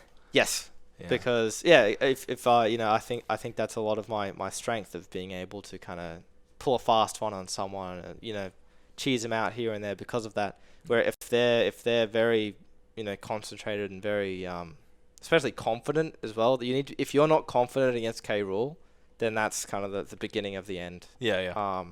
Of him just being able to run away with it. 100%. Ouch. Yeah. Most wanted DLC character. Yeah, BAM was a long time ago. Let's move to the future, right? Because it's old news. We just got Magic Dragon Quest, right? Yep. It's either Magic or Dragons. And then Banjo. Yes. So what's next? What's on the Ben fantasy agenda? Hard to say. I've never actually been that interested in the third-party characters and stuff like that. Beyond like Snake, Mega Man, Sonic. Just the iconic ones that define video gaming. Yeah, exactly. Yeah. They're the ones like, okay, that they'd be cool to have, and then beyond that, it's kind of like, yeah. So you weren't even like that happy that Cloud was in the game? No. Yeah. Nah. That's I was like, okay, other people can enjoy it, but I'm not that interested. So for DLC characters, I'm probably more interested in like Gooigi, Nintendo characters and stuff like that. I'd love to see Chibi Robo. I think. Don't even know what that is. Exactly. Yeah. So he's not coming in. Okay. And then like Saki Yamamiya, also it's like a Japan only series. So just like a few things like that. It's like, I think they'd be really sick. They've been assist trophies. They've and got stuff more like that. Nintendo icons to work with too. Yeah. Yeah. So it's interesting. I reckon they have shifted towards more of like we want to incorporate as many different third parties as possible to make this especially for the DLC. It's very much seems to be their aim to expand the audience of like who wants to play Smash, because like if someone who plays Chibi Robo, they already play Smash, or Mario, Pokemon, whatever, where it's like, okay, I'll try and get some Sony fans, some Microsoft fans, Atlas fans, Sega, all that kind of thing to really expand the interest in it. Let me rephrase that. Who do you think the most likely DLC is then? Ooh, it's a little hard with Banjo now out of the way. Because I know Ashley probably hopes it's Bandana D, which I think is just an abysmal hope. Yeah, no offense, I'm not too keen on Bandana D, no. but like I'm not a huge like Kirby fan. It's just a nugget with a spear. I think again I'm not really like too keen on these, but I think like Sora or like the Rhythm Heaven characters, I think they'd probably just make sense as other characters. I really hope Sora doesn't get in. Yeah, I hope for Flex's sake it gets in, but Christ. I actually think Master Chief would be really cool. That'd be incredible. Like I think that would be like a pretty like iconic addition. I think that'd be the move I would be happiest with, but I can't. I couldn't see Banjo though, and I couldn't see K. Rool, and I couldn't see Ridley because people had legitimate problems with it. Yeah. And I really couldn't see Castlevania. And Yeah. really couldn't when they came out. Yeah, exactly. So, and now they're in. Yeah. Ridley was actually the character I was most interested in for Ultimate. It's like, I'm gonna main Ridley. He's so sick. Again, Metroid fan. I think we might have mentioned that before. Yeah. No. And Dark Samus, you're pretty keen for. And Dark Samus as well. So Dark Samus is like, I'm really happy that she's in, but I don't really care because like I know I don't like Samus. Yeah. And they're just Neko fighter. Hey, are you happy when they do PM Ultimate, and then you get to play melee mechanic Samus? Because I know you play Samus in melee. Yeah, so I really enjoy Samus in melee and PM. Probably more so a bit melee than PM. But I've never really been keen on mods for games or anything like that. Like I never played like the... What was it? It's like Smash 4 X something, whatever. Yeah. It was basically the Smash 4 PM They're still working on that. Oh, really? Yeah. Right, they just released Toad, I think. Huh. Yeah, they got cool. Waluigi in it. But yeah, I never played that. I wasn't that interested in it. And the same for the Ultimate one as well. It's just I prefer to play the vanilla game. Yep. All right, let's go next question. Jet is highlighting this one, so I think we're going to do this one. Yep. How important for the Aussie scene do you think it is for us to be able to fly our players to overseas tournaments, such as those in the US? I don't know about this one. Personally, if I were to answer this, I would reckon it's not that important. I think it does make a big change, but we've improved as a scene. I think we had a lot of work to do internally before we started traveling. Yeah. I actually think a lot of that work has been done already. And of course, we still have a long way to go. But if you watch BAM 7 Grand Finals, Adio against Vili, it is worlds apart from the top 8 of BAM 11, the Grand Finals of, any of our majors right now. Just the fundamental level that we're on is so much better. It's I don't know. I think it's really inspiring. And even it's kind of funny because we have like new players who are like already better than the Brawl vets back in.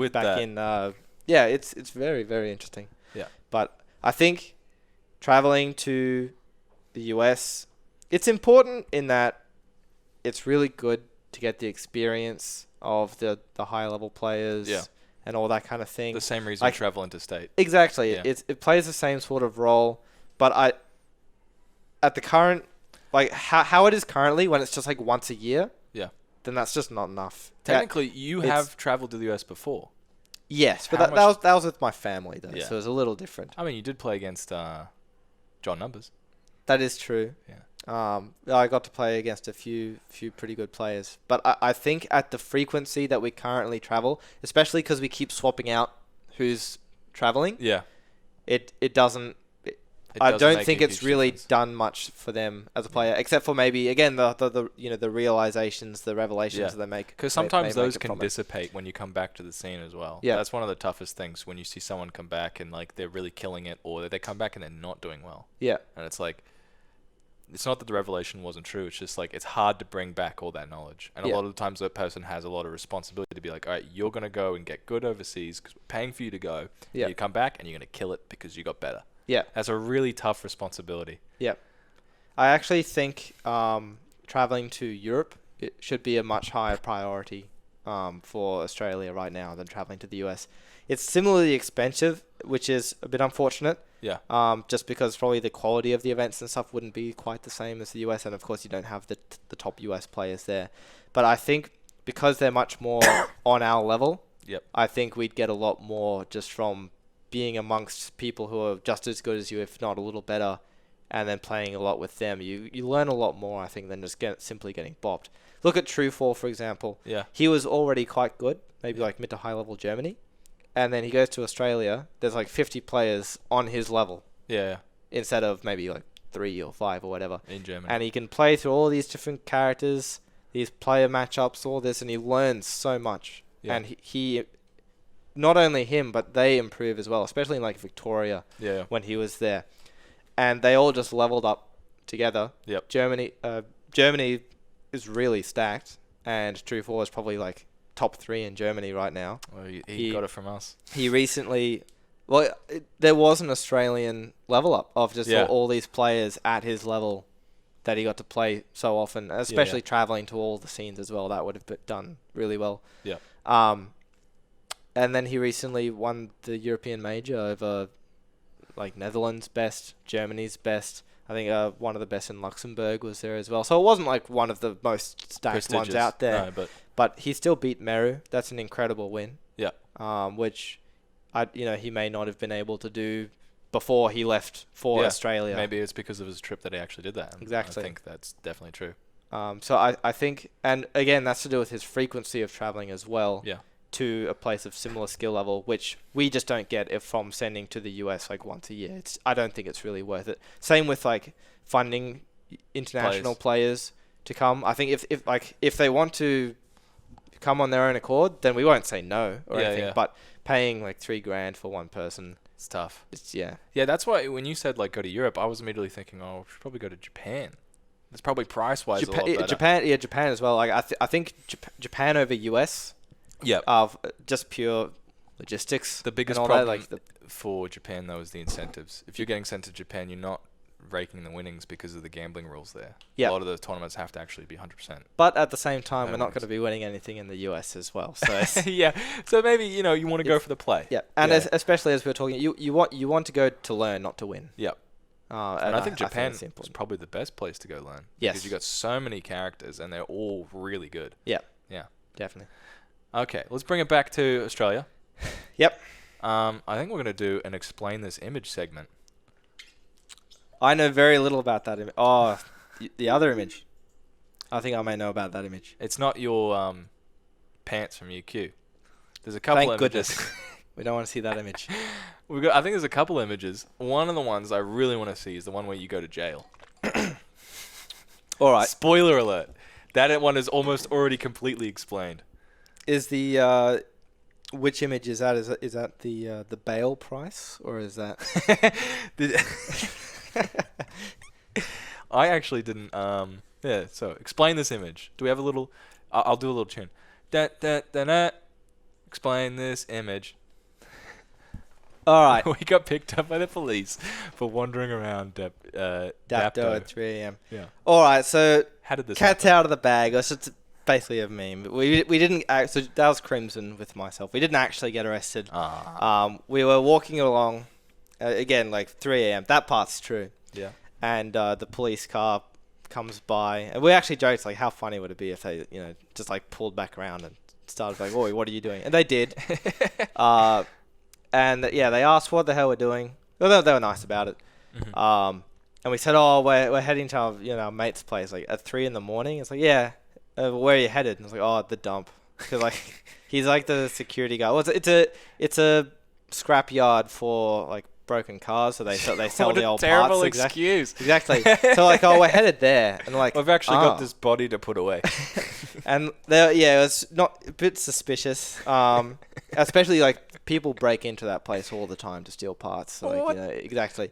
And they're like, "Oh, well, we can give you a lift there if you want." I was like, "Oh, okay, thanks." So it was like a 5-seater, same at the front and 3 seats at the back. That's pretty cool. Yeah. And he just like unlocks the crim cage in the back and like, "Get in." Like, okay, sure. And then the other one's like, "Oh, don't worry, we just washed out all the blood in it earlier today. It's all good."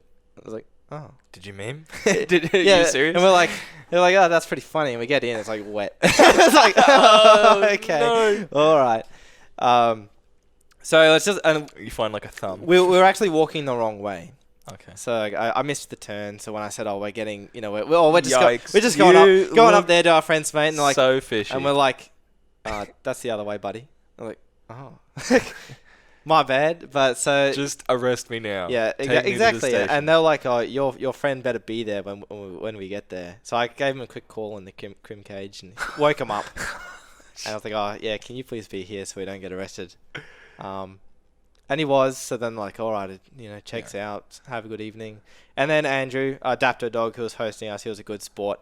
So he partook in the meme and was like, oh, I bailed them out for $750. And like, he just printed it out from the government site. Meme. So that's got to be one of the best memes. It was pretty funny. Yeah. I can't believe I was super duped by that. I was like, oh man. Yeah. I cannot believe Ben messed up this bad. That's genius. I think we need more of that. One of the many reasons why I'm not sponsored, because I think like we don't want some guy with a criminal record. But no, it's not true. I love that. I think we need more Smash history lore. Oh, it's good fun. Yeah. It's lots of fun. Like, as much as I felt unsafe going to tournaments when we had Sonda, he was a fantastic piece of Queensland lore. Yeah. All right. I think that's basically that image explained. Yeah. I think now we've gotten cats all the way out of the bag, beans spilled. Do you want to go to the next one? Sure. Explain this image. That's all I got for that one. What is this? What is this? These were posted all over Twitter with no explanation. And I had a quick look at them and I just stared for like a good minute. I was like, what is this? Well, basically, this is at the BAM after party after the infamous grand finals that had just occurred. Yes. So everyone was look cute in this, by the way. everyone was buying me drinks, so I was pretty out of it. Yeah. And SKG, Joel Gutneck, whatever the hell his last name is, I don't know. Yeah. So he's like, oh, renowned expletive. Probably shouldn't say the name that rhymes with lunt. Give me your head. And then I'm like, oh yeah, okay, sure. And then he like has this pen in his in his hand. I'm like, what the fuck is this? And then Jack rocks up and he has all these like scribbles on his body and head. I'm like, oh okay, I think I know what's up. So he said that he was going to write that expletive on my forehead, but instead spelt lunt. He missed a little. So there's not too much context to that story, but it was still pretty funny that he was writing on people's heads all evening. Did he give a reason? No. He just did Victorians are the kings of no context. Oh, right. Yeah. Yeah, I feel like we could just go through all of the images on the Victorian Discord Smash. Exactly. And just be like, explain this. this. No context is the key to the hilarity of something. Do you remember that image where he's changed his name? Duon? Yeah. Voyak. Yeah. Yeah. Was getting his... It wasn't his dick. But he was getting something resembling a phallic member. Getting swallowed by Sam Glover. Yeah. Yes. So I still do not know very much about that. Okay. Yeah, I was maybe hoping that you frequent those boards, you could shed some light on that. All I know is it's fake. Okay. Yeah. Yeah. So we got some fake dick sucking. Yeah. All right. And Jack Gorman, he recovered okay. Yes. He worked out. He ran a good event. He was very tired. He deserved all the alcohol and scribbles. Because I looked at you and I went, he's munted. Yes. But then I scrolled a little further and I saw Jack's and I went, holy Christ. Yeah. So he's all right. He's all right. Yeah. He made it through. He made it through. All right, let's get to the next one. Explain this image. Yeah, I don't... what is this? It looks like you're getting... All right, so this was when Jazzy saved me at Expand Gong 3. Saved you? He saved me. How not that much. So we were playing Mafia, and I was Big Lee, which was Sir Mimian. You may not have heard of him, but he was Expand Gong. He's like mid-level Vic, the classic mid-level Vic. You bump into one like, oh, you must be like you're number 40 in Victoria, sure, and then they 2-0 you. Yep. Classic. Yeah. So they're all the PR slayers. So he beat me. It was pretty BS actually, I might say. So he like hit me with a forward air or something like that, and I tech rolled away. I was years away, and he just ran up and like red Pikmin forward smash, and it went like across. It went like across half of FD, and then as the Pikmin's hitting the ground. Yeah, and then it killed me at 60. Yeah, I think we need to do a whole podcast on just complaining about Olimar though, because that is some absolute bullcrap. But this was Mafia. Yes. So this was Mafia, and basically I was drinking all of Sir Mimian's fat lamb that they have. Oh, no. So the Victorians love their fat lamb. That is... So I drank half a bottle in one go. Yeah, it goes down easy. It does not come out very easy. Exactly. So I was getting worse by the second, really, and I was pissing off Sam Glover. He was running the game, and I had my eyes closed, but you can hear where they are when they're walking around and stuff like that. So I had my eyes closed, and I just I kept tracking him just to piss him off, and he was like, "Stop looking at me." I'm like, "I'm not looking at you. My eyes are closed." I could see your eyes are open. They were fucking closed. But so he was getting bloody pissed off at me, and it's started threatening to kick me out of the game. Ooh. And then we got one night in, and Velocity, Jazzy's younger brother, was Mafia, and they said, if you're Mafia, raise your head and open your eyes. So I was being a bit of an arse, and I raised my head, but I didn't open my eyes, and just started looking around with my closed eyes. And then Velocity was like, "Ben Gold, I can see that your eyes are open." And then everyone's like, "You're Mafia." Yeah. You have your eyes open, you dumbass. Revelation. So everyone he just killed himself round one. And then Sam got pissed off with me, so he banished me. I went to kangaroo court, as Chinri said. There's actually a video of it on Pudge's Twitter. If he's watching, or if someone who knows the video, they can post it somewhere. How you guys doing? It's pretty funny.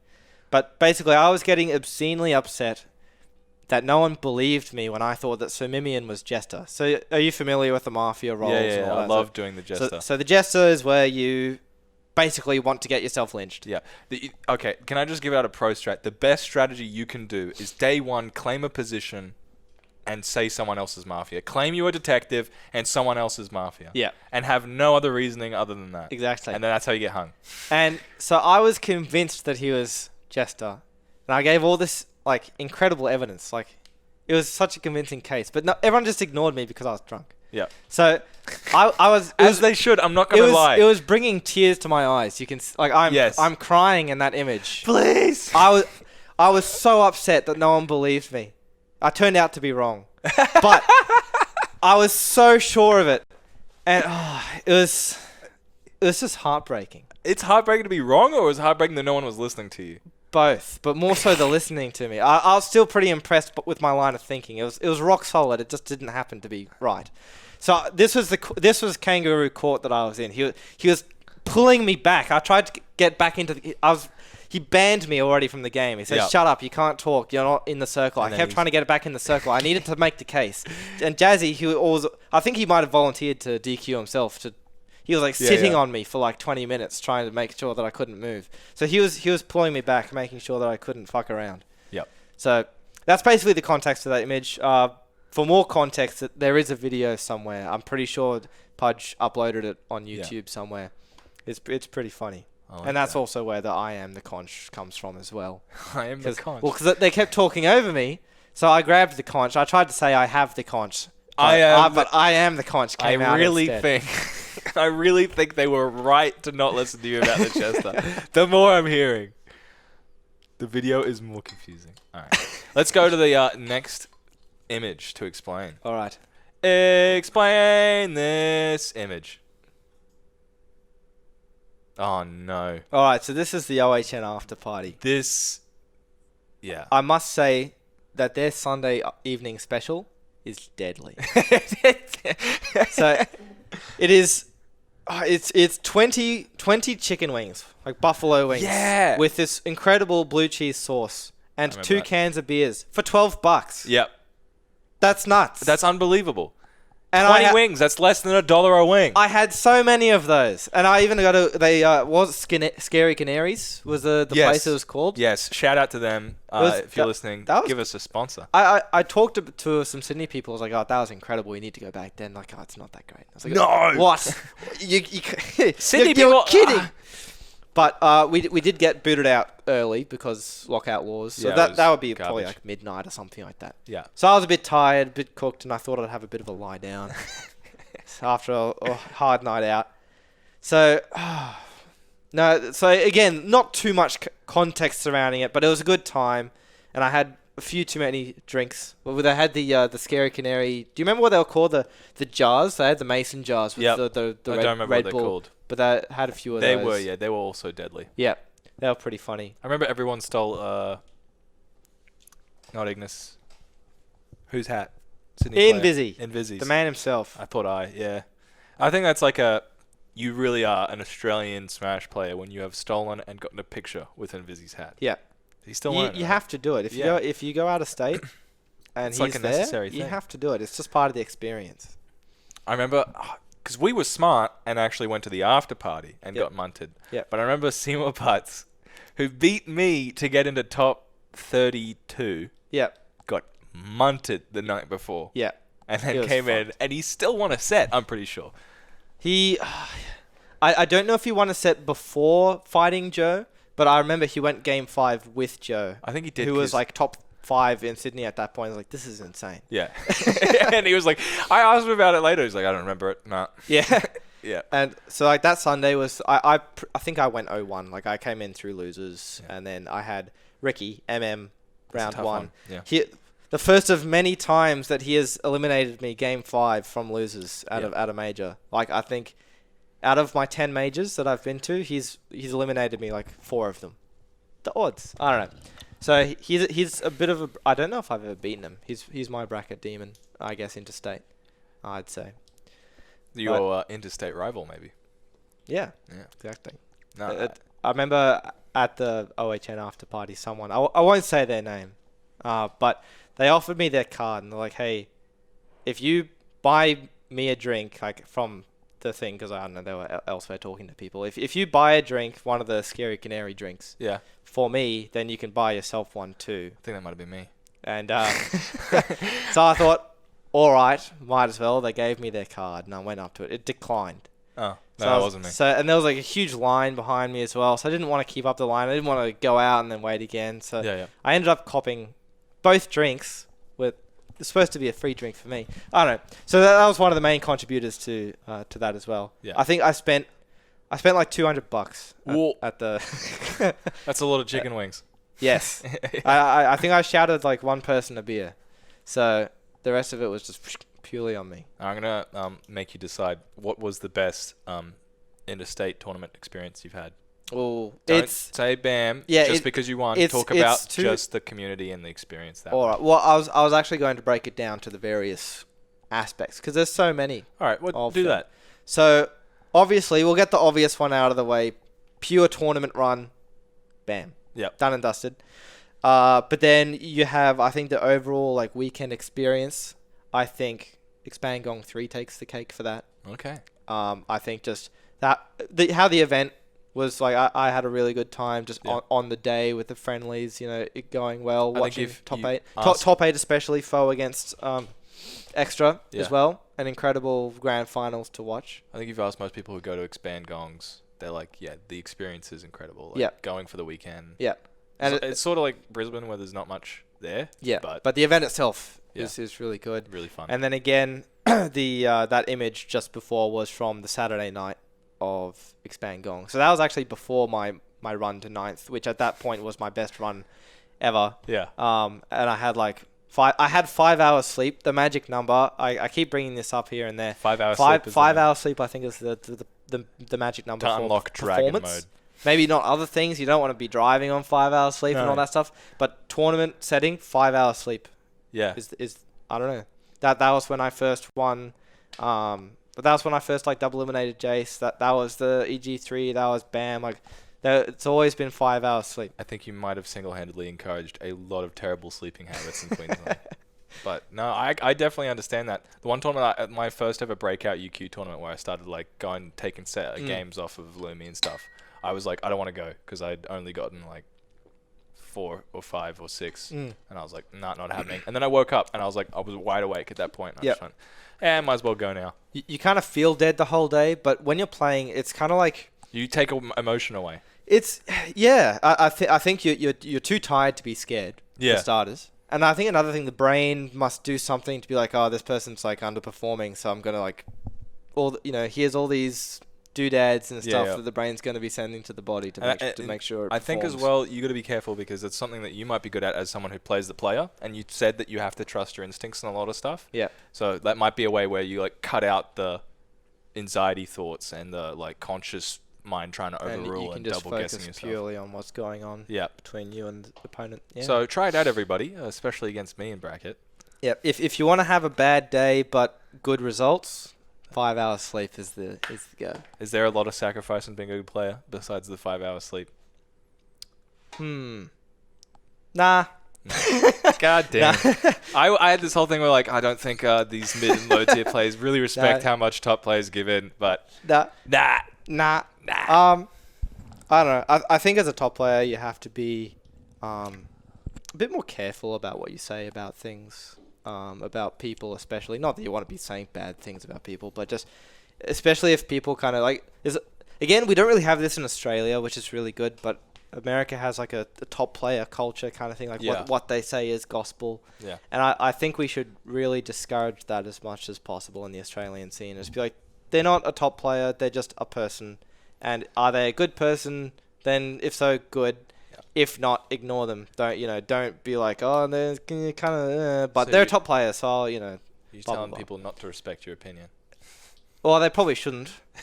But no, but just in general, I think like, but I think where we're at right now is really good because like when I joined, it was very much like the top players like kind of in the corner, all talking to each other.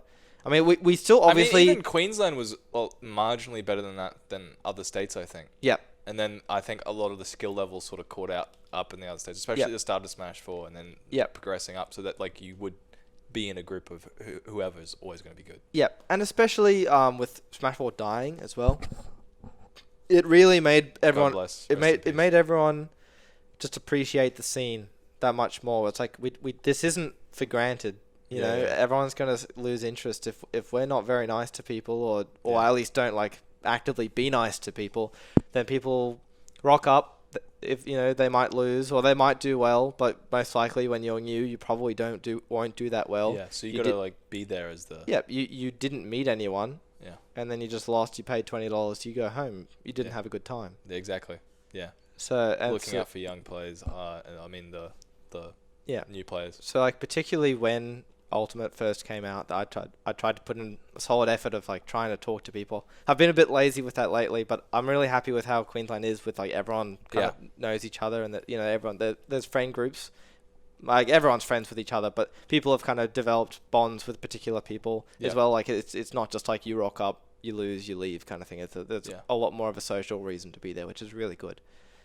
So if you are a new player and you're considering jumping in, especially also bring your friends. Yes. Because that can really help out in that scenario. Bring your friends so you're not by yourself. Yeah. But don't only talk to your friends either. You need to talk to other people because there's two things. You can rock up by yourself and not have a good time, but you can also just rock up with your friend and then you only ever talk to your friend and you're basically by yourselves because you don't really get to interact with other people. I mean, we've got so many characters in Queensland. Imagine like playing a game and then just hearing Shitashi in pools or something like that. It's really easy to sort of branch out, and if you're not taking advantage of it in Queensland, I feel like there's some responsibility on you because there are so many approachable and funny and interesting people. Yeah, and that's what I love about Australia in general. We just have so many great people, so many great personalities. Yeah. Even the top players generally have like quite a definable personality. Like in the US, you don't really have that so much. It's just kind of like, they want to be the best. Yeah, they want to be the best. They're the best Luigi player, or they're the best Zero Suit. In Melee, I think there's more of like a personality thing. Yes. But in Smash Ultimate, there's a lot of just like cutthroat. I'm gonna do the best thing. They're players, not people. Yeah, exactly. Kind of thing. Yeah.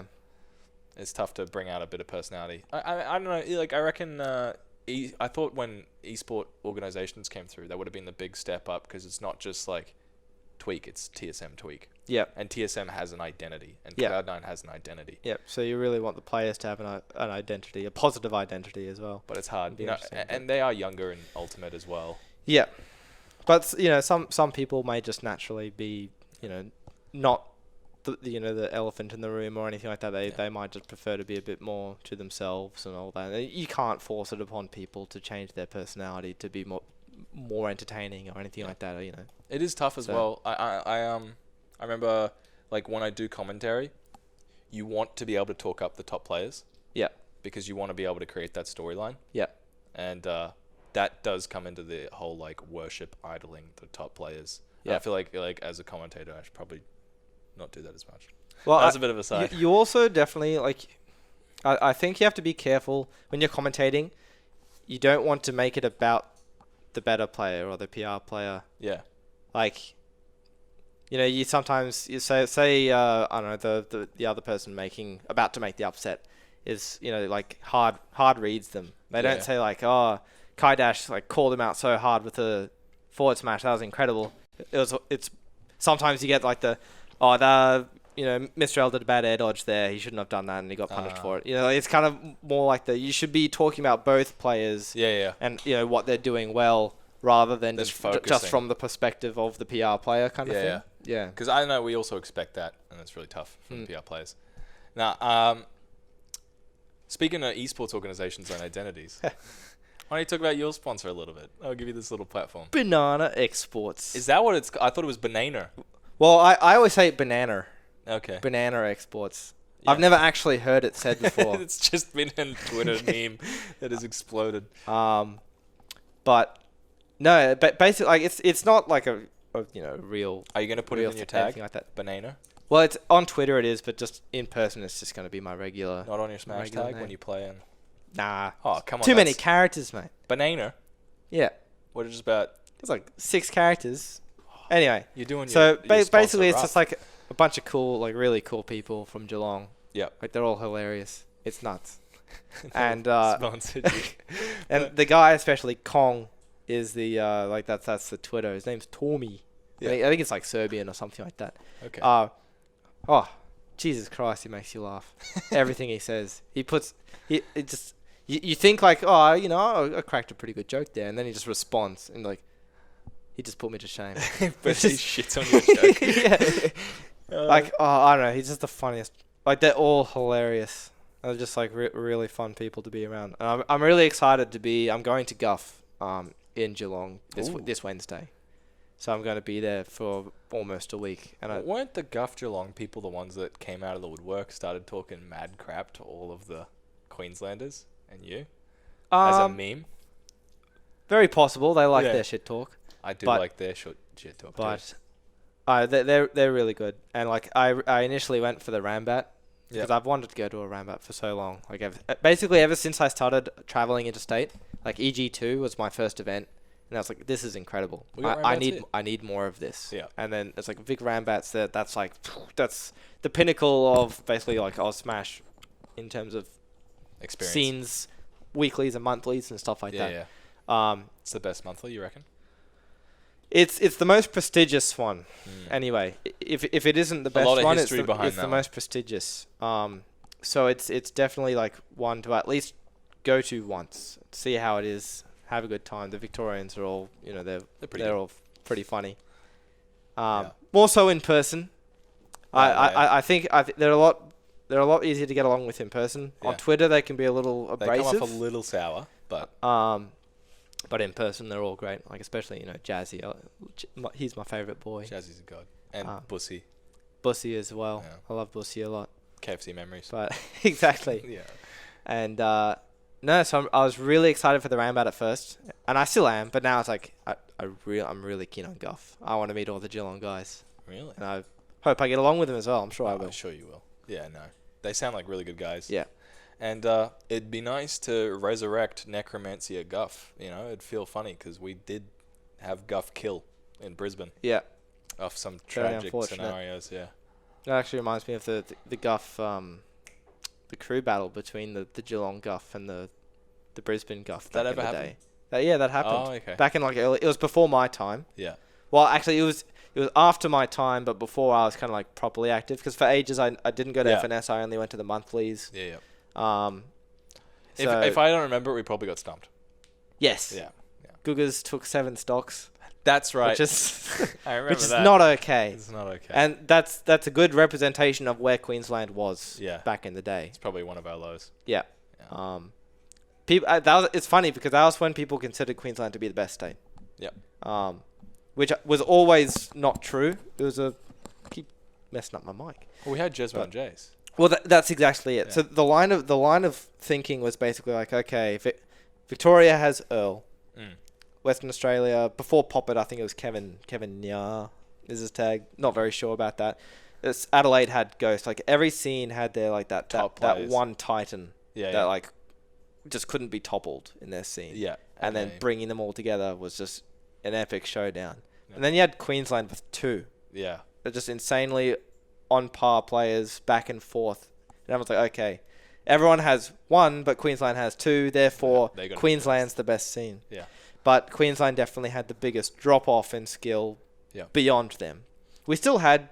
Again, it's a little hard to quantify because, say, we had Luminescent, who wasn't that far behind them, but he never travelled. So there's no way to quantify it. Exactly. And then we had, like, Azure Wolf as well, who was up there. Shitashi as well. Like, Shitashi, at those first few events, he did quite well. He got, like, top 3 or top 4 at Expand Gong 1 and stuff like that. So he was definitely up there. Yeah. But just not quite on the same level. Yeah, 100%. And then, especially more so beyond those 2 or 3 players, that's when it was kind of like, okay, we don't really have anyone good on a national level. Yeah. While Victoria, at that time, was washed, but they still had like Extra and a bunch of others, Ignis and all that. And then Extra, I mean, they all came up. And then, they all came up after getting ridiculed by Jesmo for 2 years. I remember the first time I ever saw... It wasn't Jesmo versus Extra, but it was like the first time I saw Jace lose to Extra. I think he was playing... It was like right after the Bayo release or something. It was Bayo Mewtwo at Expand Gong 1. Can't remember if it was Expand Gong 1. He definitely played a bit of Game & Watch. Yeah, I remember he would up smash. That was the infamous 6-0. And I just like couldn't understand it. Yeah. I was like, how is Jace losing? I think multiple times like Jace would just like back air him. Like as Bayo. I was like, oh, Extra's dead. Yeah. And I was like, oh, hang on, he up smashed.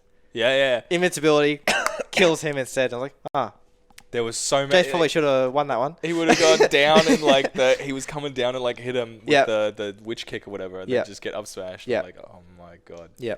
It's unreal. So that was when we started to learn how stupid Game & Watch was. Yeah. I miss him a lot. You miss him? I don't know.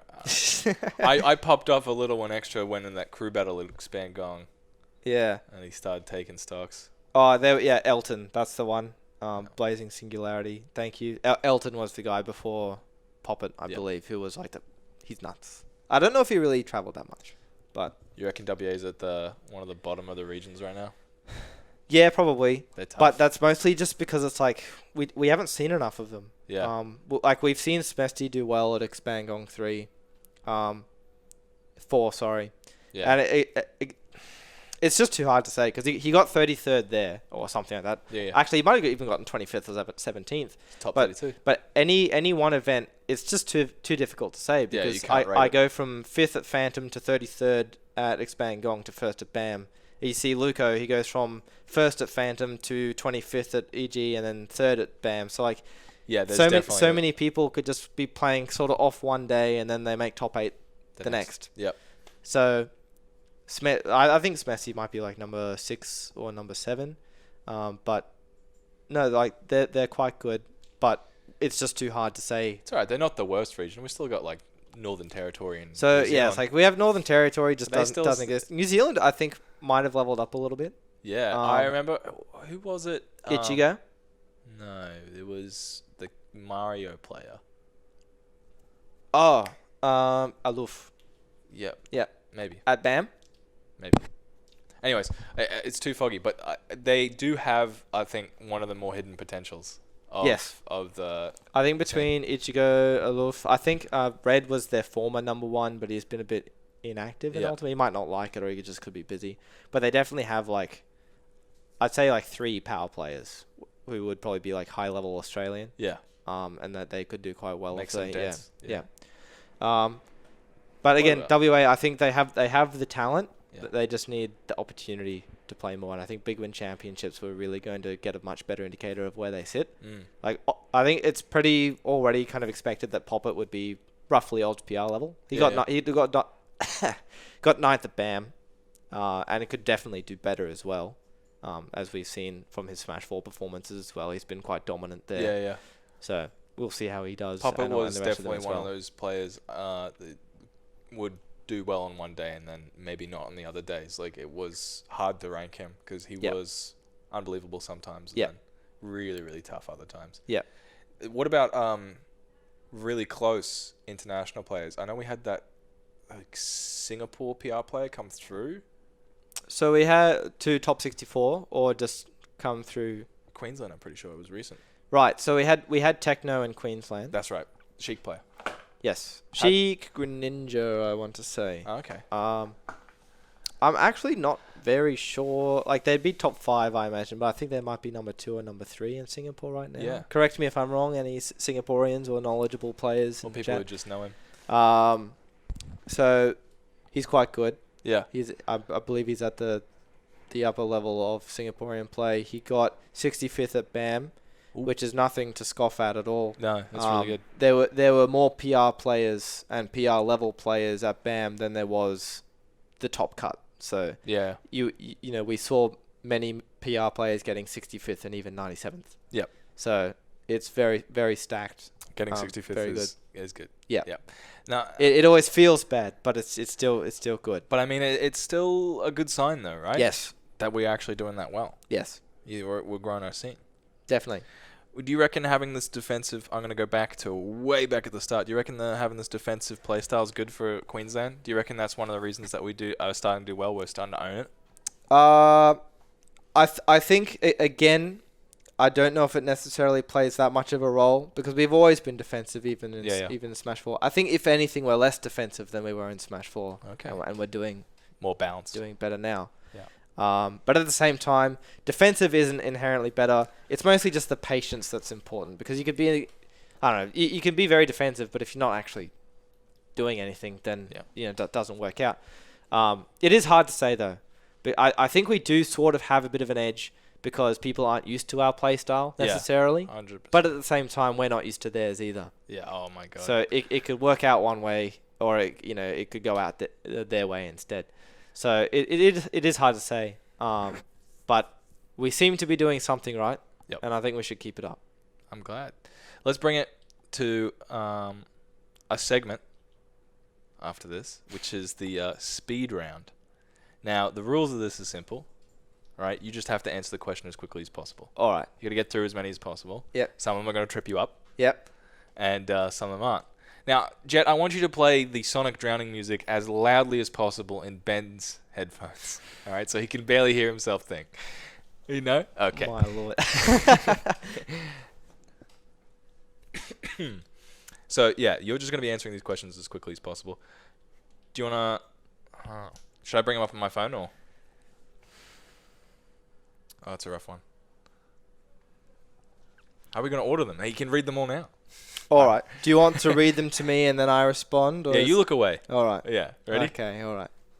Do you want me to give very short responses or just quick responses? As quick as possible, right? You just have to... These aren't difficult questions. They're like one-word answers. Yep. And you just got to get them out as quickly as possible. All right. All right, ready? We got the music? Yep.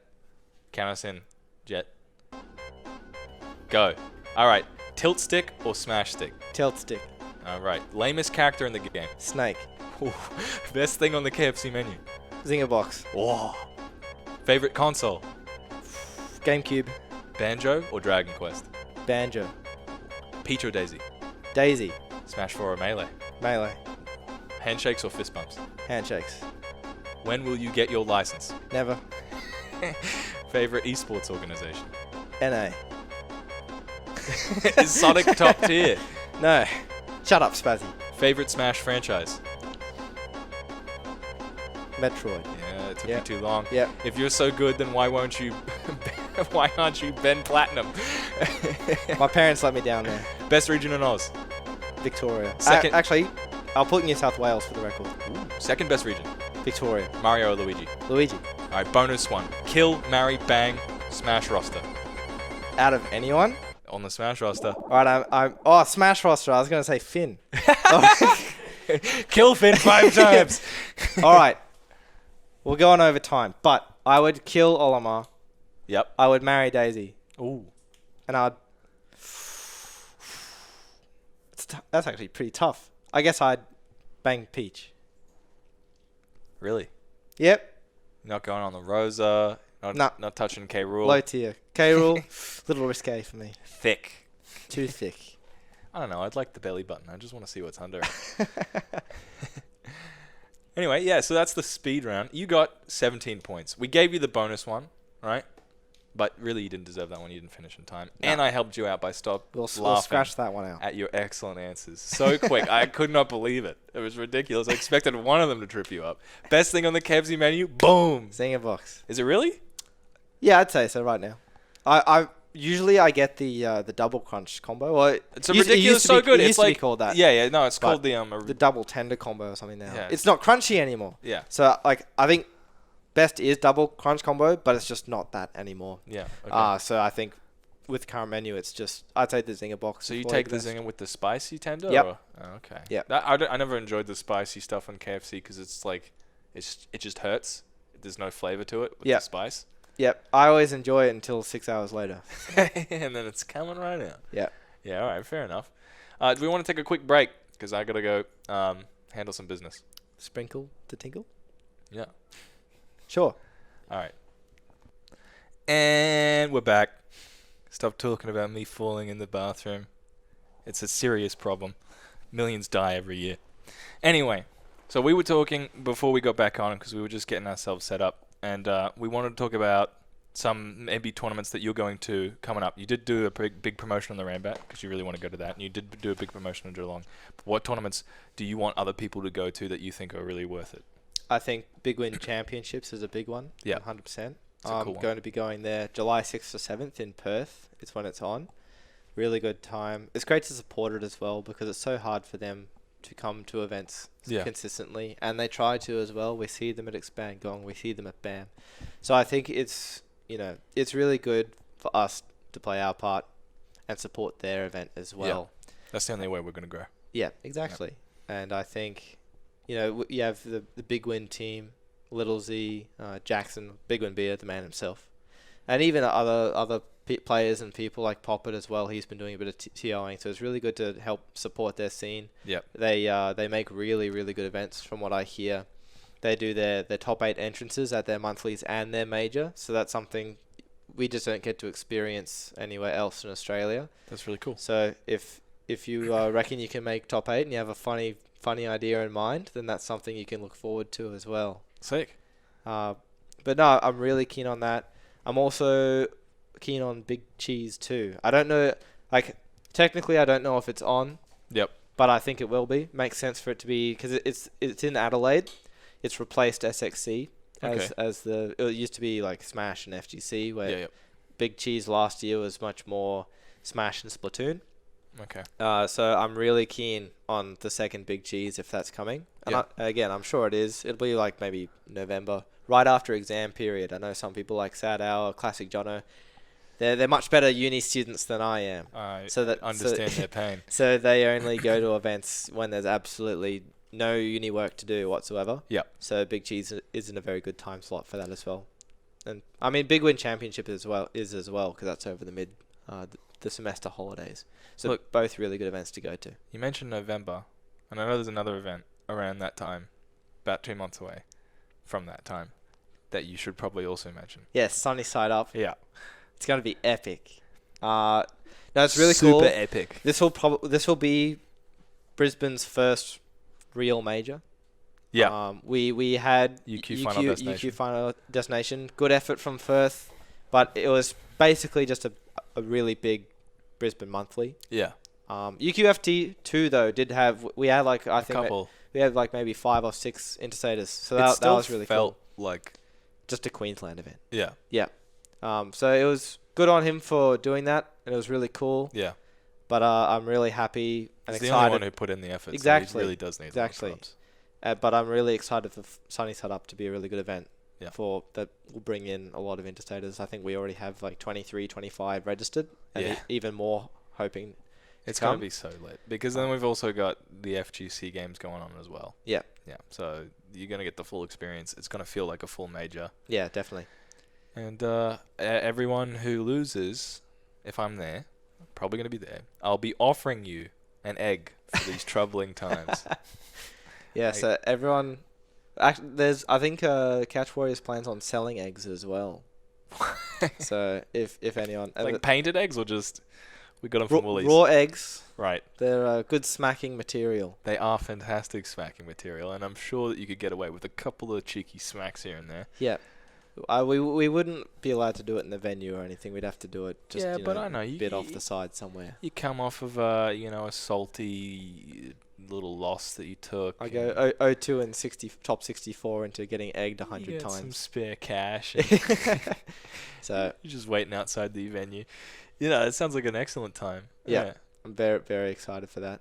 I think I really hope Queensland are keen for it as well. Oh, yeah.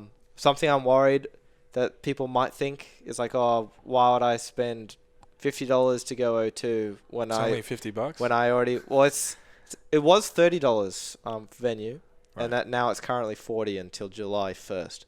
Okay. So better get on that if people haven't registered yet. Because if you can imagine spending only $40 on a major and one of the ones in Australia. Yes, so this is a rare opportunity for Queenslanders to get to go to a major for $40 instead of $240. Yeah, it's ridiculous. So I think it's a good opportunity that I wouldn't waste, basically. I think my mentality is like, ever since I skipped BAM 8 with Mr. R and Umeki and all them, I was like, oh, it's pretty expensive. Like, just, for a Smash event, I won't do well, Yeah. Regretted it ever since. I've always wished that I was there. It's so much more than just going. It's a piece of history. It's a piece of history. It's an incredible experience. It's a weekend out with all your mates, with all these people, Are you gonna and people you're going to meet as well and be friends with in future as well. Yeah. People might just say, oh, yeah, it's not about winning or losing. It's about learning and having a good time. Yeah. Whether that's actually at the event itself, during bracket, meeting again, playing a new character that you've never played before. We don't have any Olimars in Queensland, but here's number 5 in Australia, Olimar, something like that. Not the best character example. But there's so many of those characters that you will probably find that at a major. Yeah. There's just experiences that you just can't get exactly out of a regional. And it's not as applicable for Queensland now, because I think we probably do have like 2 or 3 Oz PR level kind of players. Yeah. But especially in Smash 4, we just didn't have anyone like that for the longest time. Once Jesmo was out of the picture, and especially with Jace not attending many majors as well, he was probably quite up there. But not in his peak with Jesmo when they were both like top 5 level. Sometimes you need that rival. So exactly. I think when you sit at the top for so long, especially he demolished everyone for like a year and a half, almost 2 years. That's hard. 220 set straights or something. Yeah. There's not a lot of motivation there to keep improving, because you're comfortable. No one can hold a candle to you. You're destroying the competition. That's a legacy. Yeah, and that is a legacy. He was number 1 in the Smash 4 rankings of all time for a reason. Yeah. So, I think now that we have Lumi, we have myself, we have Jace, probably arguably around OzPR level. Then we have Sad Hour and Shitashi like right below that. We're going to see some hot games. Yep. Yeah. So Queensland is a bit more privileged, I guess, in the sense that we do have a lot of top players. That top level Australian talent, which we just didn't really have back in the day. And that's why majors are so good, because you get to meet and play all of these top players that you otherwise would never really get to play. Now, we talked a lot about top players and top player history. And you're talking about some players that might do well at Sunnyside Up. Do you have any players at the mid or low levels that you reckon is going to scare you or make some imminent upsets? They're going to break through. And don't say Sick Nick, because we already know that's one. Yep, so we already have Sick Nick. And even then, I think it would be unfair on him to call him a mid or low level player. He's already at this there. Point. Yeah, he's high tier. Do we want to separate top tier and high tier? Yeah, we can. Okay. Well, where do we separate it? That's on you. I think Queensland's hard to say. Yeah. So I don't know. So I guess if we want to talk around kind of Sick Nick level, maybe a little bit below on the up and coming, the ones that we've already kind of seen that are getting there. Yeah. We have Churapon, we have Kai Dash, and there's so many as well. So I'm obviously going to miss a bunch. Even in the Gold Coast, we have Spamage taking sets. It's just, we have Swait as well. He had a very good performance a few FNSs ago. It's crazy that a lot of these players that you mentioned are actually new to the entire franchise. They're all ultimate newcomers. Yeah. And they're already doing so well so quickly. Which is dumb. It's incredible. I don't know if it's the game like being more liberal with the way that you can play. Like you are able to do more of what you want with your character because there was a lot of like movement tech in Smash 4. You can express yourself much more. Or the game is just more accessible. I'm not sure what it is, but there is some sort of magic juice, and the new boys are cleaning up. I think you could definitely make an argument for Ultimate, and not just Ultimate, but every game being designed to be more accessible to new players. Yeah. As we go on. Yeah. Brawl through Smash 4 through Ultimate. And I think that's just simply how it's been designed, so that helps, of course. But they're just very talented players. Yeah. And I think even the culture in Queensland is a lot better now. There's a lot more kind of diffusion of information and all that. Just kind of people say, oh, you can probably do this a bit better, or my character loses to this, But before it was just kind of like, oh, I'm not going to tell you how to beat my character, or I'm not going to tell you what you're doing wrong, because then you'll beat me. Yeah. Which I think is a very bad... Play me and then learn. Very bad mentality. That's what the mentality was. Play me and then learn. Yeah. But then you get people who are just learning more from you. So I think, we have people who are willing to learn, and we have people willing to teach. Yeah. And I think that's a really good combination to have. Yeah. And that results in... It's a very organically healthy environment. Like, exactly. There's a lot of it that does need to be staged. That's really good. Exactly. So a lot of players, and then... Too many to count. Yeah. It's getting a little scary. Every week there's a new one who's beating a PR player, so it's, Are you sweating? I am. I actually thought I'd be the first one. Really? To go down, yeah. Because of Rool? Yeah, just K. Like, I was like, oh, well, as the meta progresses, then it's probably going to be... But I'm glad I wasn't. Yeah. But, yeah, very good players. I never thought Shitashi would be one of the players that got taken out by one of the newbies. No. Like, I feel like he just especially grinds away your his soul. track record in Smash 4, he was untouchable for a long time. Yeah. Especially against the newbies. He timed me out at my first event. I went Mario. I bet you did something so insignificant that he was infinitesimally pissed off about. And then he's just like, nah, I'm timing this guy out. He probably didn't like me talking smack on QLD Smash. That's 100% probably what it was. Yeah. Yeah. I'll teach you something. Yeah. Maybe, Chris, if you'd like to confirm that. We already know. You don't have to say. He used to... this is some secret tech I learnt from Steven. Mm-hmm. God bless Steven. I've forgotten his tag. His old one or his new one? His new one, isn't it? Big Trouble. Big Trouble, that's right. It's what was it? Was it 32C? It was like 32 Crazy Fist or something. That was it, yeah. And that was dumb. It was dumb. Yeah, and it was like one of his favorite bands. But he changed it to Big Trouble, which was amazing. Yeah. And no, he said that Chitashi plays every character like they're a Mega Man boss. That's so funny. It's so ridiculously... He used the word autistic, but I want to use a different word. It's crazy. But once you see that and then you see his play, you're like, God damn it, he's actually doing that. Yeah. Yeah, that is ridiculous. Anyway, we had a couple of segments that we want to go into. All right. The first one, right, and this is experimental, but let's take questions from the Twitch chat because we can actually see the Twitch chat. They might not know that. Stephen, come back. I'd just like to quickly say I maintain the right to ignore Spazzy. Yeah, no, that's always a right. Yeah. I feel like that's afforded to you by the Australian government. I don't think that you need to ever announce that. Hi, Mum. Yo. So, guys, you're saying a lot of stuff, but I want to hear some legitimate questions, and I will pick the good ones. No, the crocodile emoji is not a question. Bruh. Ben, am I low tier or very low tier? In what sense? Mega Man is probably high tier. No, he's asking what kind of player he is if we're tiering player players. level. But don't rank him. No, we're not doing ranking questions. Ben, will you get a HSP with the lads on Wednesday? Yes, I will, Dale. I'm excited. I actually haven't had an HSP for so long. Should you click on that image, Jed, or is that just going to be like a dog's anus? Don't open it on this screen. What is the main difference you notice between early Smash 4 and early Ultimate? We're a lot less campy. Yeah? Yeah. I think early Smash 4 was very slow. Yeah, I mean, that's what it kind of had to be at that point, I think. So... Rank the K Rool skins in a tier list format. Oh. Spam Edge with the hot fire question. I need to think of... So, obviously, the white/grey one is S tier. And then I think in A tier, we have the blue, pink, and yellow. Yeah? You like the pink? Yep. Is it just because it's obnoxious? They're pretty epic. And then below that... So, what's left? I think maybe orange below that.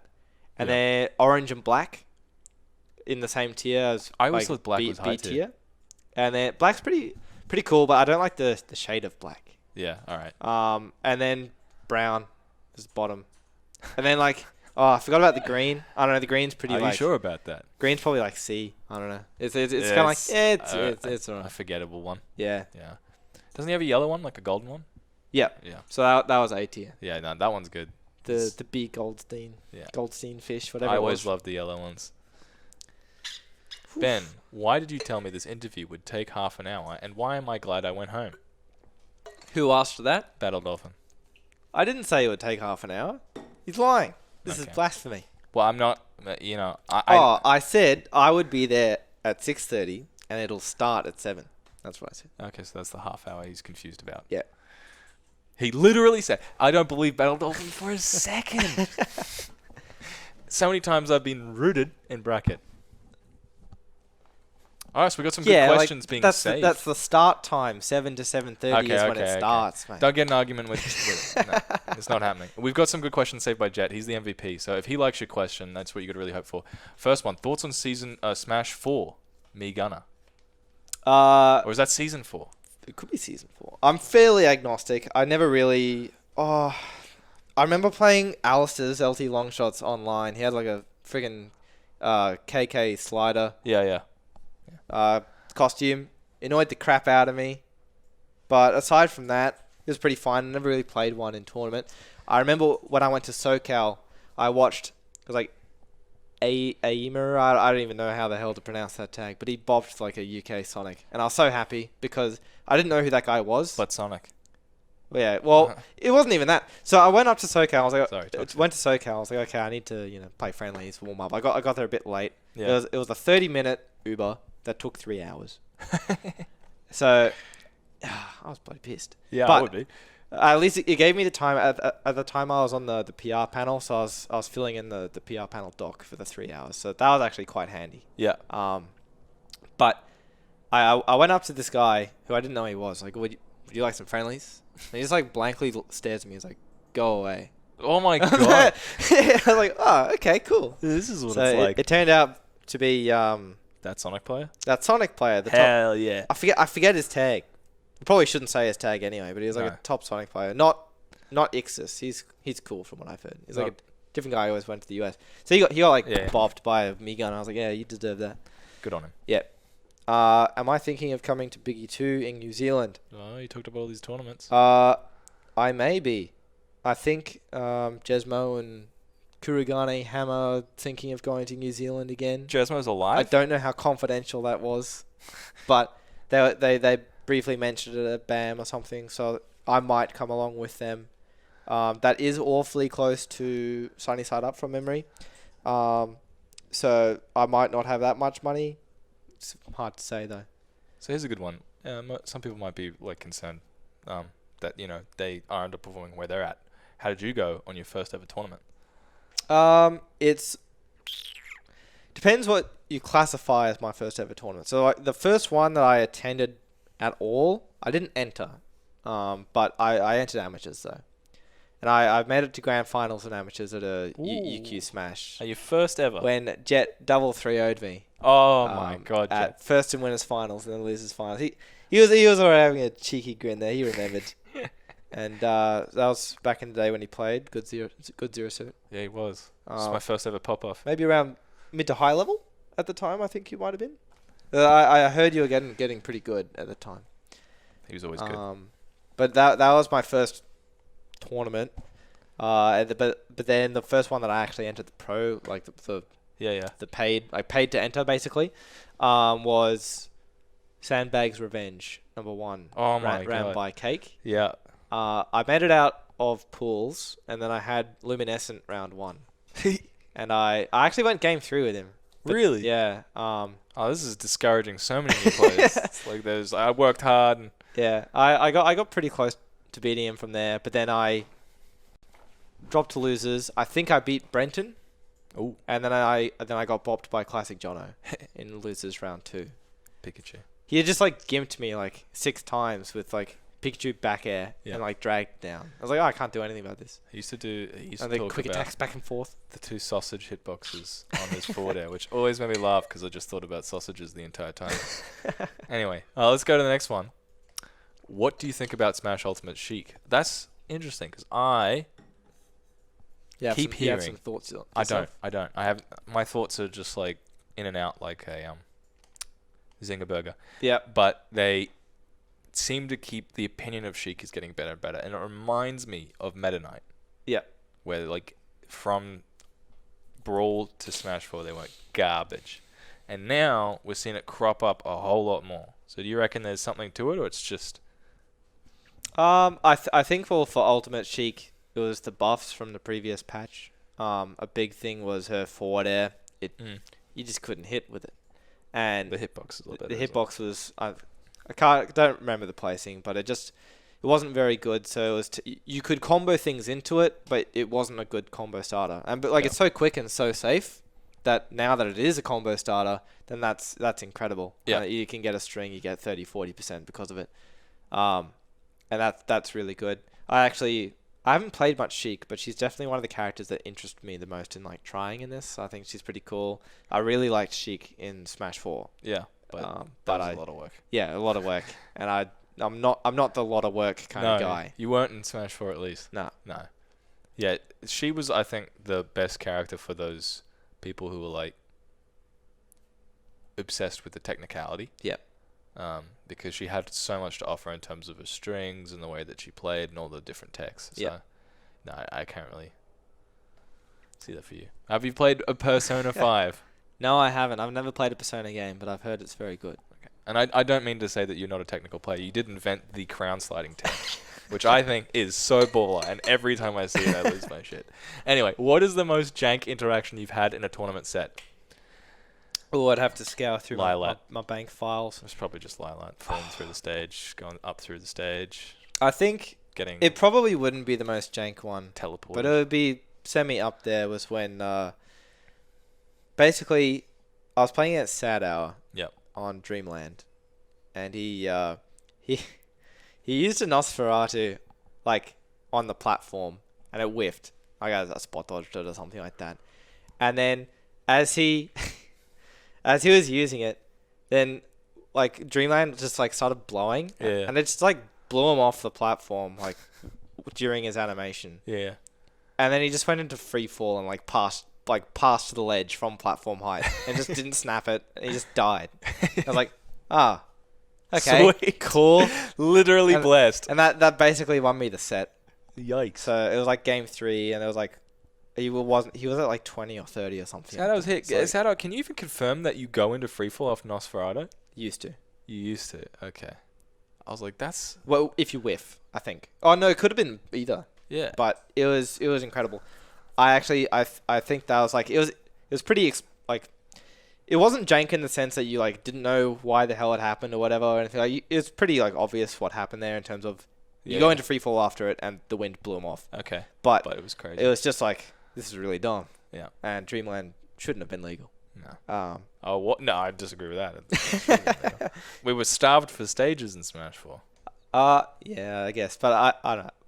I think we should have banned Dreamland before Lilat. And then you were a huge fan of Lilat, though. Juggling was so good on Lilat, and you had Cloud. You just couldn't land. I didn't like Lilat very much for Cloud. But you liked... Just because it tilts away and then it kills him at 10. Like, he already dies. All right, what's the most upset you've been in bracket? The most upset I've been in bracket was that very event when I then lost to Finn in losers. Oh, my God. After beating him in winners. And that was when it was really tight between Curtin and I for number 2 in Queensland. So I was really, really keen on getting that number 2 spot. And I lost to Finn, who probably would have been, say, like, number 5 or number 6 at the time. So, like, okay, that's a pretty bad loss considering we're, like, so close together. So I was pretty stroppy about that. Like, I mean, usually when I'm stroppy, I'm only for maybe like a minute or two, and then I'm fine after that. Yeah. But I've never seen you upset. But just in that minute, I was fuming. I can't imagine that.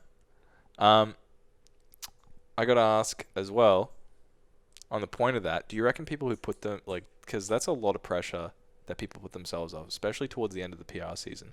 And I see a lot of players crumble during that, where they're like, I need to get this win. I need to win against these people. I need to make it out of pools. Do you personally put pressure on yourself where, like, I need to get this win? Or do you most of the time just go, it could go either way? It's kind of hard to say. So, like, in Melee, I'd say I'm much more of that mentality. Oh, the opposite way around, yeah. Wow. Because I still feel like I have something to prove in Melee, that I can still improve and that I really need to win, that kind of thing. Yeah. Again, like, I don't really care about it too much. It's just more of a side game. Yeah. But more so in Ultimate and Smash 4, it's just kind of like, I know where I sit. Yeah. I'm pretty happy with what I've accomplished already. I don't really care that much about the PR rankings if I'm, first or third or whatever. Yeah. Outside of, like, what I just, like, think it should be. Like, if you get robbed, say you were supposed to be on the PR and then you got put as an honorable mention. Yeah, exactly. Then that'd be like, oh, okay, that's pretty dumb. But I wouldn't like fight too hard about. I'd fight for you. Yeah. Oh, thank you. Yeah, I'd say justice for Ben. But it's like say for example, I used to want to be like number 1 in Queensland. Yeah. And then I'm yet to actually be like ranked number 1 in Queensland on the PR, for example. Oh, really? But I've already considered myself number 1 in Queensland, ranking or not, previously. Do you reckon BAM should count towards your number 1? I think interstate results should count toward PRs. They do just about everywhere. Queensland's the only scene that doesn't. Yeah, it's always strange for me when they do that. Because it's a higher pressure situation. That's all it is. Well, I just simply count them as more PR wins. It's like, okay, you beat this PR player. It's like beating this PR player in our scene. So it's like, it's just more data to look at. That's how I view it. Yeah. You don't necessarily be like, oh, well, that. But they're not the best in Queensland. Yeah. So it's all silly. You sometimes sometimes get the argument about opportunity. Not everyone has the opportunity. Like not everyone was at BAM or at Expand Gong. Where I just treat it just like... not everyone had the opportunity to play against these particular players. At that event, even. Or at any event. Yeah. There's always... Exactly. I think someone like Lumi can't do Sundays. So if your monthly's on Sundays, we don't say, oh, well, we won't count the Sunday events because Lumi literally can't be there. Yeah. So... That's silly. I think it's just like you take the data you have and you use it.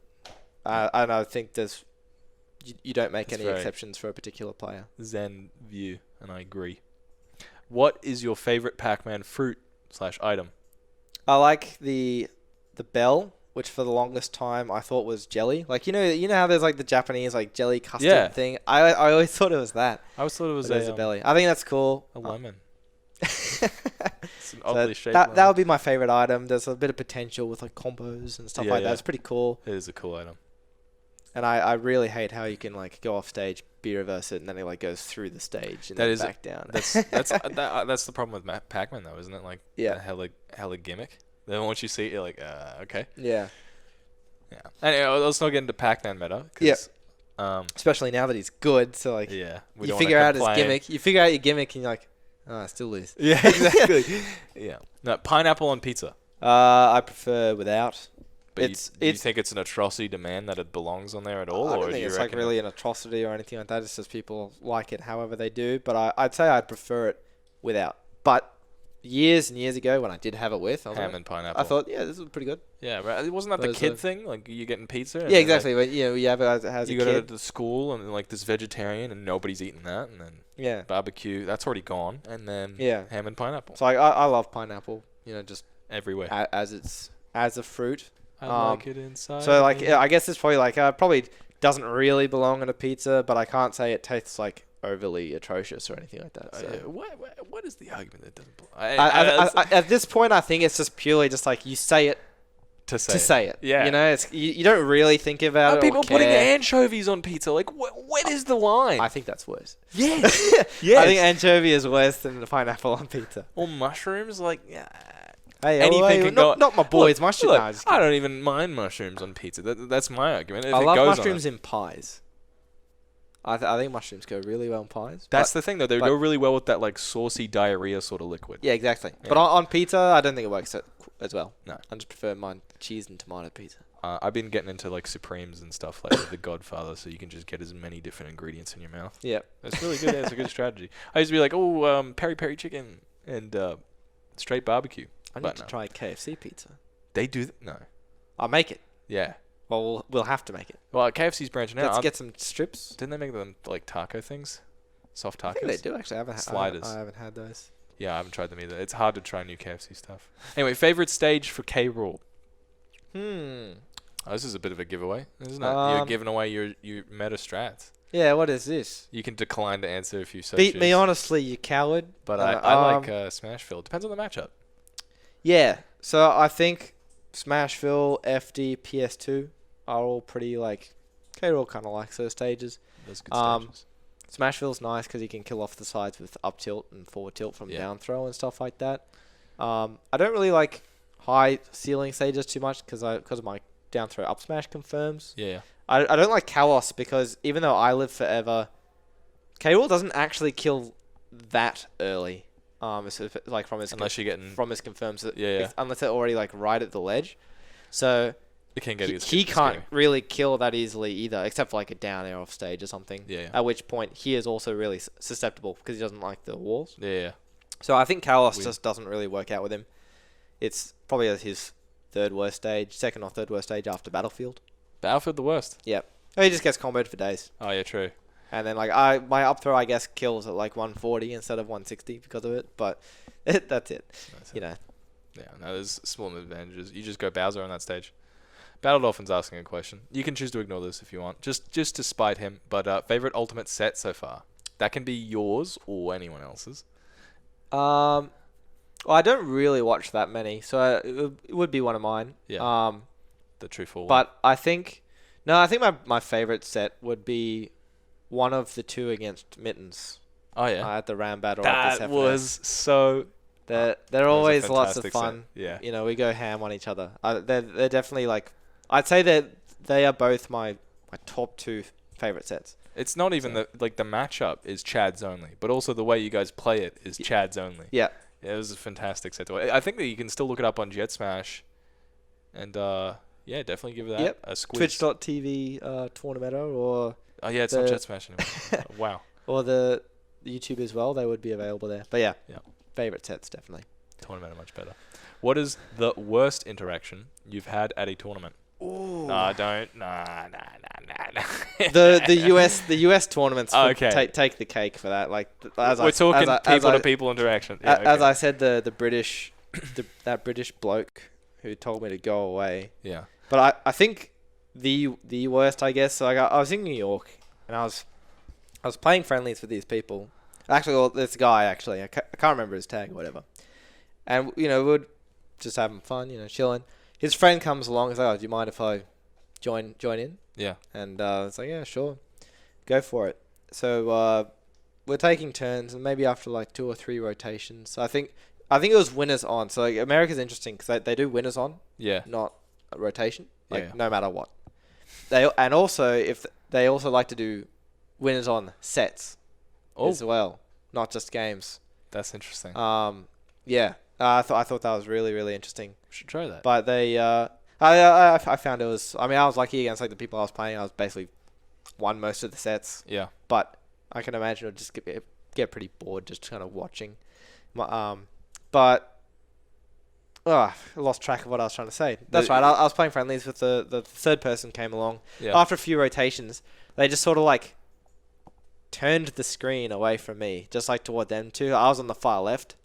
And then they played their set. I'm like, oh, okay, I guess he, had a bad view or something. Yeah. I now had a pretty bad view of it. And then like they played their game and they just didn't get off. You back on. Yeah. And then I was just sitting there like, what? I was like, oh, maybe they've started a set, which is like what I previously experienced. And but then like they played like 2 or 3. And I was like, oh, okay, I've just been officially booted off of this setup. What a shitty way to do it. Why can't you just... Oh, my God. Yeah. What the hell, dude? Yeah. They didn't say anything to me or look at me or anything. It was so strange. I don't know whether to be impressed or disgusted. That's really interesting. I can't... What the hell? New York, man. They're whack. Just a... All right.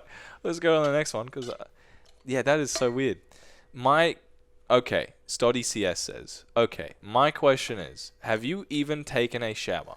Then as you hop out of the shower, you have needed to chuck a dump. I feel like this, yes. Let me answer this. I feel like the shower makes you want to have a dump. I feel like it's got some sort of magic about it. Yep. Well, it's the standing upright. Yeah, it might be it. Clears makes the system want to automatically clear itself a bit more. Yeah, definitely. Happens to everyone. I remember reading about this thing, which is like the best way to poop, written by a samurai. And it was like apparently there's an official way to do it. You gotta have like the back straight.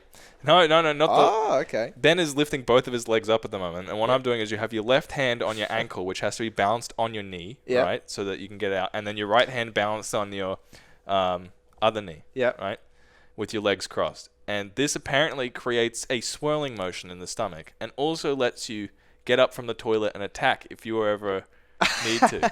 That's so funny. Primed and ready for both. That's actions. the samurai way, right? Every situation you need to be ready to take out your sword. Ah, that's hilarious. So if you are having a shower and then you take a dump, make sure you use your samurai technique. I will. All right, LT Longshot says, who is the biggest weenie in QLD? Me. I would 100% agree. You are Weenie Supreme. No, I'm sorry. No competition. Yeah. I will fight someone to be Weenie Supreme.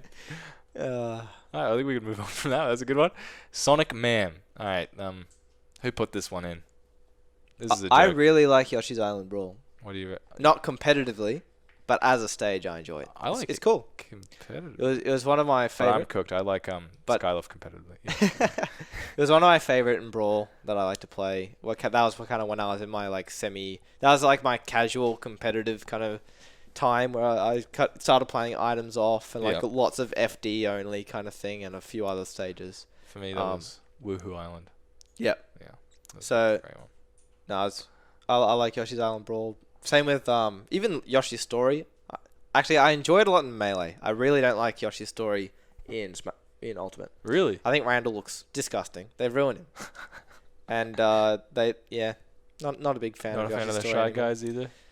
I don't mind them, but it's just something they've made it a lot more like papery and kind of like that they've made it a lot more like a diorama.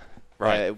It always was, but it kind of looked like a real stage I can't really describe it very well, but it basically just looked like the rest of the other stages, but with like a little bit of paper cutoutiness. Yeah, now it's a lot more stylized and designed. That's why I liked the idea of a Yoshi's Woolly World stage, but I never liked the FD stage. Yeah, because it just made me uncomfortable how woolly it actually was. Yeah.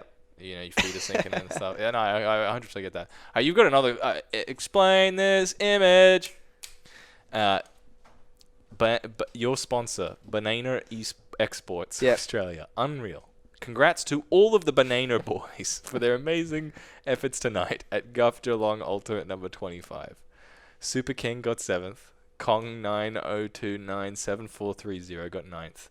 Tim from Long Life got 9th, and More Chili got 13th. And this is like a little wholesome pick, and they've got some pictures there. They're all good blokes. And then Kanga Esports comes back with the hard, you all fucking suck. Can you explain this? All right, so what is your sponsor? We have a deep and intense rivalry between the Banana Exports and Kanga Esports. So they're, quite frankly, they're quite jealous of us. We're winning the war. And that was their attempt at, trying to one-up us and all that, but everyone knows that we're sick. You're sick, yeah. There's Kanga Esports have they've lost before they even started, so there's not much they can do. They tried. It was pretty funny. I retweeted it, but they I even beat both of their Kanga Esports representatives. Oh yeah, Jay Dizzle and Ghost. So they really have nothing on Banana Exports. But maybe better luck next time.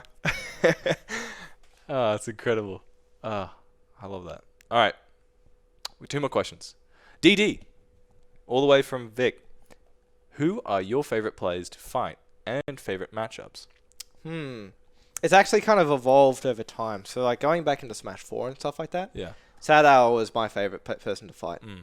He was kind of very much like the true 4 to me in terms of like the mind games and all that kind of sometimes, thing. yeah. I think it would be really fun, really even. Now I hate playing Finn with a passion. Like, why is that? Oh, I really don't like Snake. Oh, yeah. Instead of learning the matchup, I just want to complain about it instead. Why would I want to learn when I could be mad? Exactly. Yeah. So, goodbye, Finn. I no longer like playing you. But my new favorite. I think my friendship with Finn is over. Exactly. My new friendship is with probably Mittens. He's always been one of my favorite players to play against, except for his Olimar phase. Yeah. But aside from that, but now he's a Bowser boy. He always pissed me off in Smash 4 because Bowser was a cancerous little addition. So, yeah, Mittens probably one of my favorite. Yeah, I'd say far and away both of my favorite sets against him. Lots of fun. Chop it off and say best PR player you like to play against. No one says Shaddy Daddy, but I reckon Shad's really fun to play against. He's fun, but he's too scary. It's a little heart attack every time. Yeah, exactly. It's like when I was playing Zombie U. It's like I want to keep playing, but I have a heart attack every time. Exactly. Exactly. I can only have so much fun when I'm crapping myself the whole time. Yeah. I liked playing Nick until he started going Lucas against me. Oh. So goodbye, Nick, as well. You're no longer my favorite. I'm trying to think of who the PR are. I thoroughly enjoy when we shit on Nick. Let's make I think consistently the person I've enjoyed most playing just through my entire Smash 4, my Smash experience is Flex. Yeah. Far and away. I think it's just really fun. We have lots of goofy. We always do the handshakes between games. And you have like the chats with him as well. Yeah. Yeah, he's always... I think definitely overall Flex number one. I enjoy being in his presence. I enjoy playing against him. I enjoy it when he spazzes out and like flings the controller up in the air and like tries to make it so I can't see what he's doing and he like fake mashes and all that. So cracks me up. Reminds me of when you played Boozer for like one of the first times. He played Charizard. Boozer's another one. Yeah. I really enjoy playing Boozer. That was one of my favorite sets back at that Guff back in the day. That was a good one. Yeah. I was laughing. I wasn't even in it. Who is the character in Ultimate with the most sauce from Iroh? Define sauce. Oh, come on. You cannot define sauce. The question is explicit. All right? I immediately am drawn to Mario and Luigi. You reckon? They both cook pasta, maybe. You got a little spaghetti sauce on your overalls. Oh, fuck you, Luigi. You seen that? No, I haven't actually, but it sounds very funny. Look that up. That is from the Mario movie. All right, I don't know how it got through. Mario has a bit of spaghetti sauce on his overalls, and then Luigi does, and Mario's like, you got a little bit of. I don't know who's got the spaghetti sauce. Look it up. It's real, and he actually says, "Well, fuck you, Luigi or Mario." Bloody hell. Yeah. I'm immediately drawn to the two Mario and Luigis, but I don't know. Wario would have like a lot of steak sauce. Yep. You reckon? Hell yeah. Garlic sauce as well. Garlic. Yeah, he's a huge garlic fan. Yeah, no. I don't know. Who's the most autistic character? Because they're going to have the most honey mussy. Honey mussy with their tendies. Like K. Rool would be up there. K. Rool with the honey mussy. Yeah, I eat my tendies like a good boy. Well, as for like sauce, like if you're, flashy kind of got thing. the most jazz. Probably Zero Suit. She's always really cool and really fluid to watch. Even an ulti? I think so, yeah. All right. It's not quite the same, but she's still really, especially watching Joe. Or Mars. Probably Mars. But watching Joe, I think it was always a good time. Yeah. Always been one of those high tiers that is like, got the flash. And not a character because no matter who he plays, it always works. But DD Bradley as well picks a character and it's always incredibly entertaining to watch. His K. Rool is better than mine. Like he was boffing me for ages. Really? Yeah. Oh no. And he doesn't use crown that much either. So I should learn like to better use my crown aerials and stuff like that. Like he does and off stage. I know, but remember you got to stick to your style. Yeah. Well, stick to my style, but definitely implement things that he does. Was he dittoing you? Yes. Yeah. He like two-stocked me every time. The Ditto's tough though, because like the Ditto itself is a matchup. Yeah. You don't want to get too discouraged. But yeah, anyway.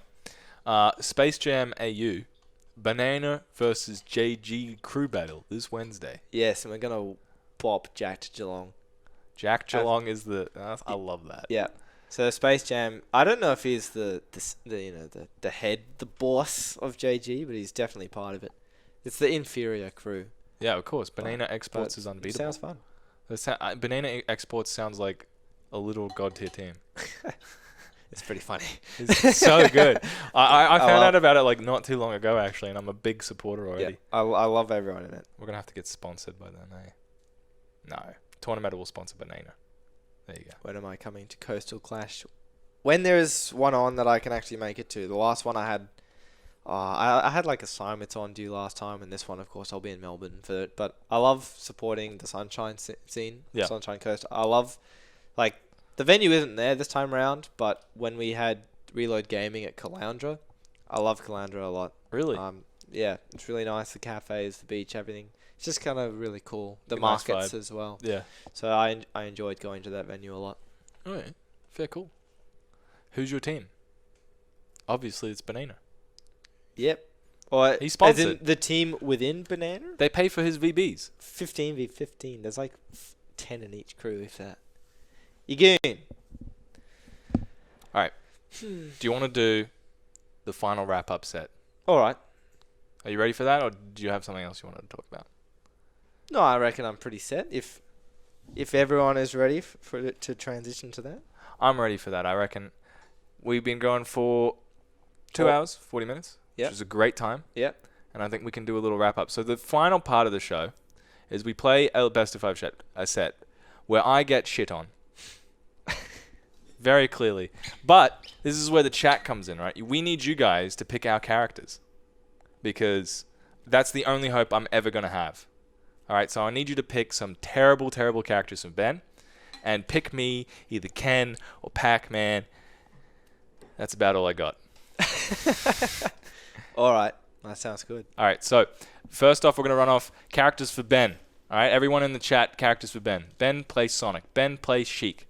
Ben play Morton. What's a Morton?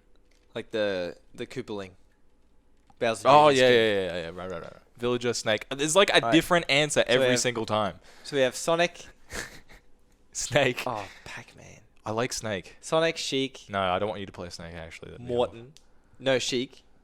awful. No Snake. Oh, no Snake. Yeah, I'm not playing Snake. Well, Yoshi. my Snake's bad because I'm too aggressive. You're going to be more lame. Bowser Jr. I like Bowser Jr.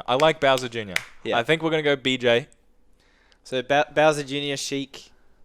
Who No, else? You we're reckon? going Bowser Jr. You're going. I'm locking you in. I thought it was gonna be like one per game. Oh, okay. Yeah. Bowser Jr. Sheik.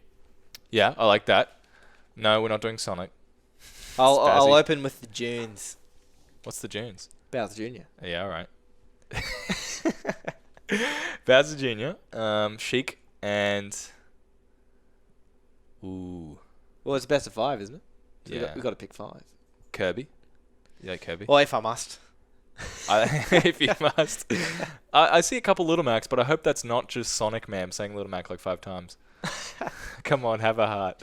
All right, Sonic, we can put... If it goes to game 5, Sonic. There you go. So there's a couple of Yoshis in there, so Yeah. I'll play Yoshi. Yoshi 3rd, I reckon, and then Kirby 4th.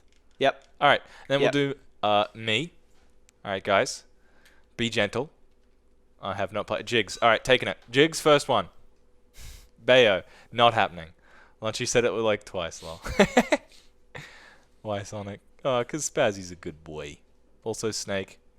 Look, I'll play Snake. I'll play Snake second game. I'll play Jigglypuff first game. ZSS, Falco, Falcon, Lucario, Bowser's Cool, Cruel, Incineroar. I want to see the pack. Are you gonna bot me with K. Rool? I might. Mewtwo. There's a lot of different characters. At least I get a consensus. All right, there's 2 packs. There's 2 pack votes. I'm bringing in the pack. All right, so game 1, Jigglypuff. Game 2, what did I say? Snake? Yeah, I'll play Snake because I got a secret Snake. And then pack game 3, we need 2 more. A couple people were saying K. Rool. I'm going to play the K. Rool. I'm actually going to put K. Rool game number 1. We're putting it all the way to the front. Pac-Man game 2, because people want to see that. Jigs game 3, Snake game 4, And we're not making it to a game 5, so I'm not going to kid myself. All right? You can go your main game 5. Yeah. Yeah. Yeah. The random button. Do you remember my 5th Junes? Sheik, Yoshi, Kirby. Ooh, Sonic. Oh, that's right. Yeah. Don't be disappointed. Spazzy's there. I can still maintain my right to ignore Spazzy. Yeah, that's true. If you got a better one that you're seeing in the chat, Dr. Mario's being shouted out a little bit twice by LT. Is there a better one than Sonic that people would like to put forward? We're not making it to game 5, but all right. I could do DK. Would DK be okay? I like DK. DK's pretty cool. All right. Drift King. Someone bring up the clip of the guy in the mobility too, scooter in the McDonald's. Do you want to do a best of 9? Could do. I'd be down if you are. Doc. I could chuck in some Doc and some Ganon. Right, so DK. All right, I'll do some backups if we do end up doing more. I'll do Doc. I'll do Mega Man. Okay. Mega Man. Yeah. Oh, yeah. I don't think I saw a single person saying Mega Man. You're just chucking in your favorite characters now? There were multiple. All right. All right. All my Mega Man people, please say it again. Ganon, oh my god. I reckon you should play some Ganon. All right. All right, then we'll have to do a best of 9 then. Yeah, okay. All right, fine. Jet Timus. Tournameta Lord and Savior. I may need to borrow your controller. I have dabbled in the ways of the, what do you call it? The terrible little thing with the 2 Joy-Cons. The Joy-Con controller. Cap is saying all of mine. I love him. Listen. All right. All right, so Jet's just setting us up right now. If you're wondering why there's a little bit of a silence. Ben's going to plug in his GameCube controller. Do you want to just do random stage? No, picks and bands. Come on. Yeah, just random. Random. We got to do Genesis Items? rule set as well. What's the Genesis? Castle Siege and Yoshi's Island Brawl. Okay. And WarioWare. I'm down. WarioWare? Yeah, we still... I thought that was a meme. On 0.9 times knockback and we're fine. Okay, I'm down for that. We need to maintain some integrity. Whew. Audio is missing. All right, so... I'll go put in the stages. Yeah, no. Jet's on his he's working on it. Hmm? Don't be in a rush. Who, me? No. What are you talking about? Jet, no, I'm talking to the chat. Sorry, Scrail's like audio's missing. Yeah, he knows. He's on board. Doing the thingo. Yeah. We got items. Smash ball. Fake smash ball. Thank you. I'm gonna have to scoot. You're gonna have to scoot. Yep. Now this is what you all came for. Me getting trashed. I don't even remember what my first character was. Do we want Stadium legal as well? Yeah, why not? Yeah, sure. I don't mind. Put WarioWare on. Where is it? Castle Siege. Oh, Halberd as well. Yeah, of course. Epic. No, forget. We putting customs on? Do you remember customs? That was before my time. Oh my god. The Evo sets should still be up when they had customs. That was ridiculous. The desperation that we went to try and make the game more fun early on when it was really not. Please smash it ball. Alright, I think that's all the stages. I haven't missed anything, have I? Do we want Fountain of Dreams? Customs were a fever dream. Has it on? No. Not on WarioWare. Yeah. That's rough. Oh, did I turn WarioWare on? Yeah, you did. Sick. Yeah, I'm ready.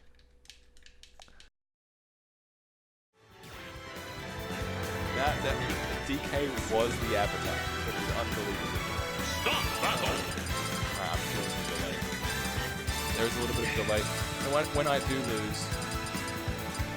Okay, when I do lose, that's why. Maybe I'm on. Chances are I'm on the right string. So game 1, the June. Morton is taking, but I'll Bowser Jr. Banana Pac-Man! Say tag. Yep. Ready? Alright, so my game plan going into this one, I need the fruit. I actually haven't played Pac-Man. in a little bit of a yonk and a tonk. But that's all I know. Oh my god. Oh yeah, I'm feeling it. I'm feeling it. Yep. Oh no. He's terrible grab. Yeah, it's awful. I don't know how. Oh, what did you do? Do we want to keep going with it? Of course. Oh my god. It goes through shields? Oh, yeah, I really don't like items in Ultimate and stuff because they all go through shields and all that. But you can kill the thingers. Oh, that's a good one. No, it's not. I thought that was the hammer. Alright,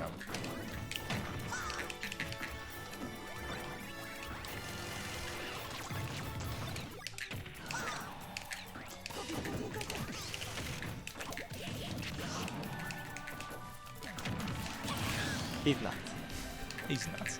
You'd take that if it was on time. Oh no, it's this thing. I don't even know. Okay, it's gone. Bah. Especially if I was K-Rool because his ooh, if I hold down, then I can like take for so long. It's like absolutely Yeah, nuts. it's ridiculous. I got like a back air like 180 on you, and it was just that you teched it. Yeah. Every time oh my god. Every time I Stronger see. than I remember. Yeah, Jesus. Every time I see you at high percents and you're in a position to tech, I'm like, no, K-Rool is invulnerable at these percents. Oh, I thought it was a fake. Shows how much I know. Oh, Bop! Oh no. oh, okay. That's What right. does this do again? Oh, that's I don't absolutely even- jack shit. Am I scared?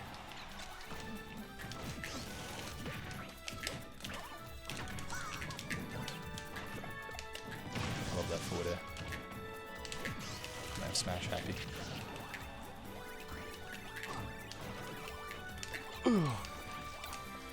What is that? I wasn't paying attention for half a second trying to get this thing, and now you're healing for 1,000,000%. Oh, and it reflects. That's fantastic. That's actually amazing. No. Oh, yes. Full knockback, baby. How's it feel? Oh, my lord. Oh, that's not what I wanted. But it worked out okay anyways. What the hell? I've Oh, never is that a Pokemon? Yeah. I've never even seen what a bunch of the items in this even do. I've not seen that Pokemon before. Uh-oh. Oh, that was so jank. I had a Winbuds.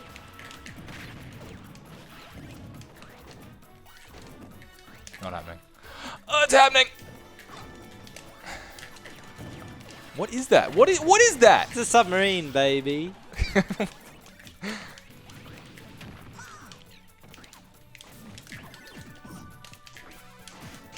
Oh, I'm what a... nuts.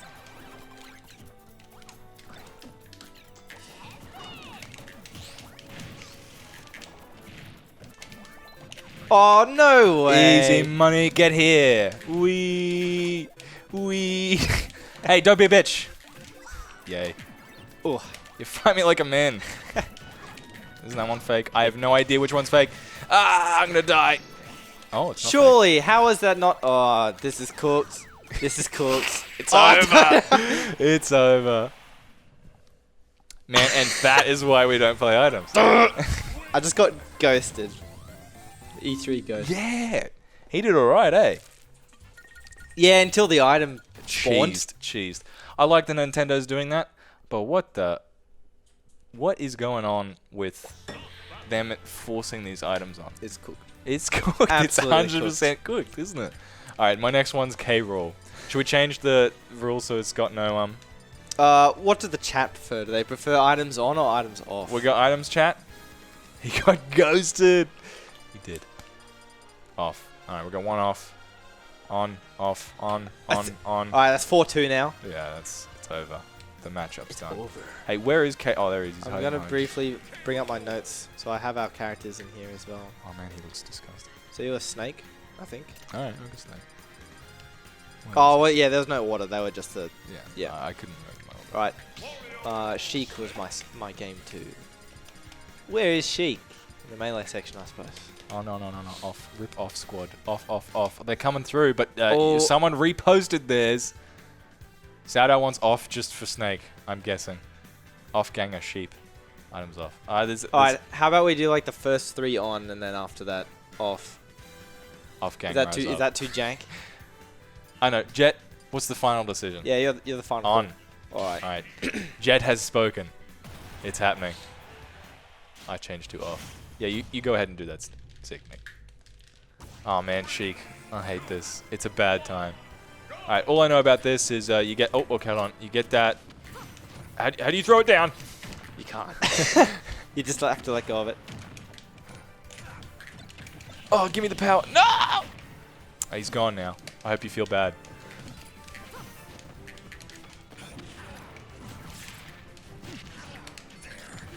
What is this character? Ah!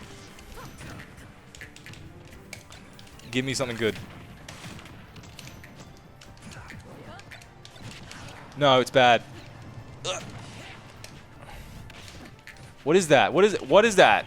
Oh, okay. I'm getting destroyed. Oh, that would have been epic. Over. Oh, okay. She sucks. This is... Oh, hold on. You can't turn around. What the hell is that? Jesus Christ. Wee. Nope. Oh, he's got something good on this that I just love. Oh, what? You just took it from me. Oh, here we Oh, are. I gave it back. Don't worry about it. It's C4, but we want it on us. I got it.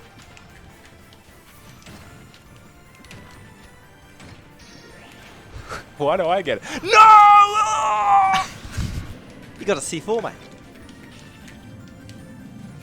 that's right. Did I just catch it? That's not happening. This isn't, what's that game type? Are you invulnerable? Why are you shining? Oh, So, yeah. there I go. Come help me. Oh, he's in the game, everyone! We don't have to go for him. It's lagging so bad.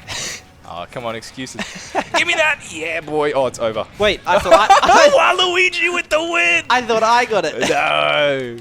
Alright, I'm big time now. No, what? Oh, it was a point. Oh, let me go!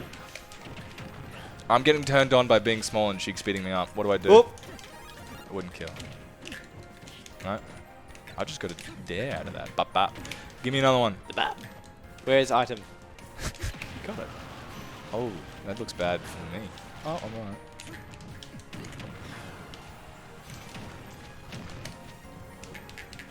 That was almost epic. What am I doing? I need those. Bop. Oh no, it's the sheep thing. Isn't that a thing off Mario? It's Wooloo. Mario's Odyssey thing? Bah. Oh, what is that? I don't like the look of that.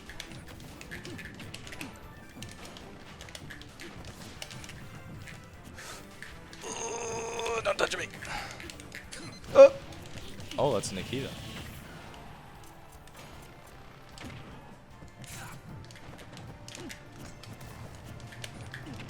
I've been playing a lot of Ken. I've read that. It's not happening. The fellas. Jesus. Oh, it's over. Oh, I didn't get it. Come back. Come down. Come down. Come down. No. What is this? What is this? What does it do? You don't need that. You don't need that. Put it away. You'll get somebody hurt. Shielding does Okay, nothing. yep. Yeah, this is over. The extra damage. Man, that's badass. That was pretty cool. Yeah. I was expecting the arrow. Yeah, like the old one. Yeah. Maybe it's that in the quick. It's so hard to add Marth's dad to Smash. All right, 1-1.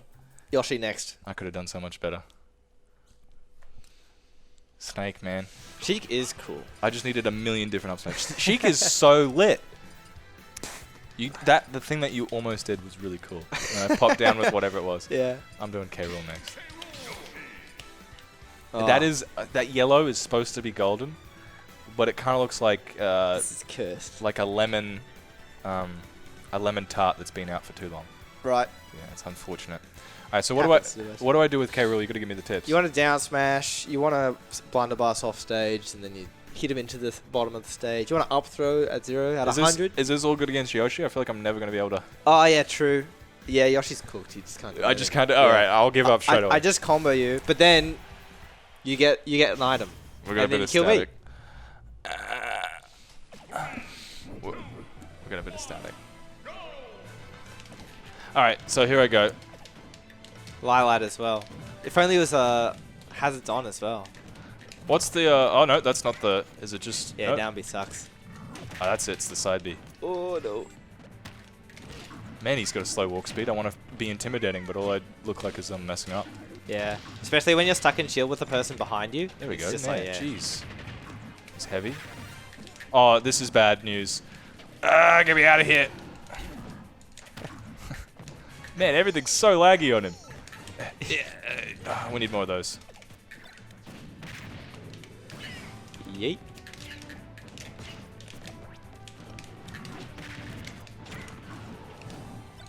No! What is this bird doing? Oh. The bird. Leave me alone. Oh man, it's a clusterfuck.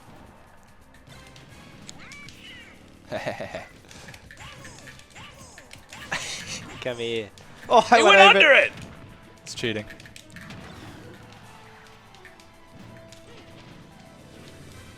How's it feel?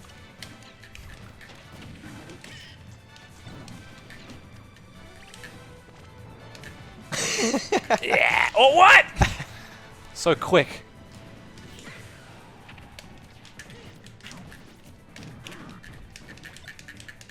Oh, look at that movement. Oh, what's on me? What's it do? I don't like this. No. You shall not use it. Give it to me. Well, that sucks, doesn't it? Bop. Bop. I don't know what this does. Yeah, it messes with your controls. Ah, die! Oh, yes! Get out of here! Yes! Aw. Bop. Oh, no. What? Oh, okay. All right. Now you got the mess with the controls. I was like, is this up B going to turn into a down B? Oh, I'm dead. It's so good. Oh, no, I suck.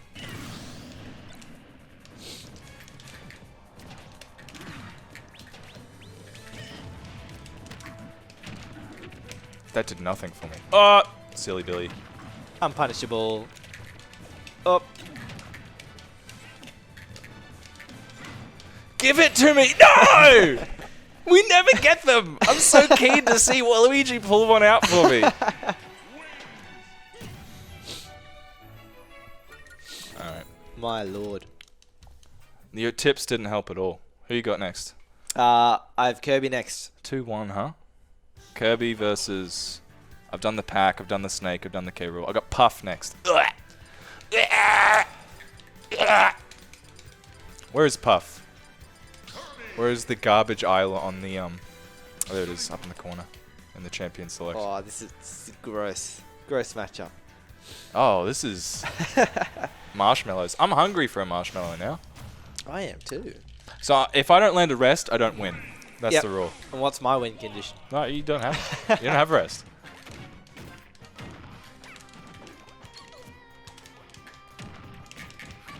Okay, so that's like unsafe on hit. What is this? It's Jigglypuff, mate. That's garbage. Bap. Bap. Okay, I gotta get the other side because this can kill you. Wah! Oh, Wiimote DI. Oh, down tilt's piss. What? How is this possible? Oh my god. Is that like giving you air? What is that? That's so janky. Oh, you lost the powers. I'm glad you can actually double jump with it.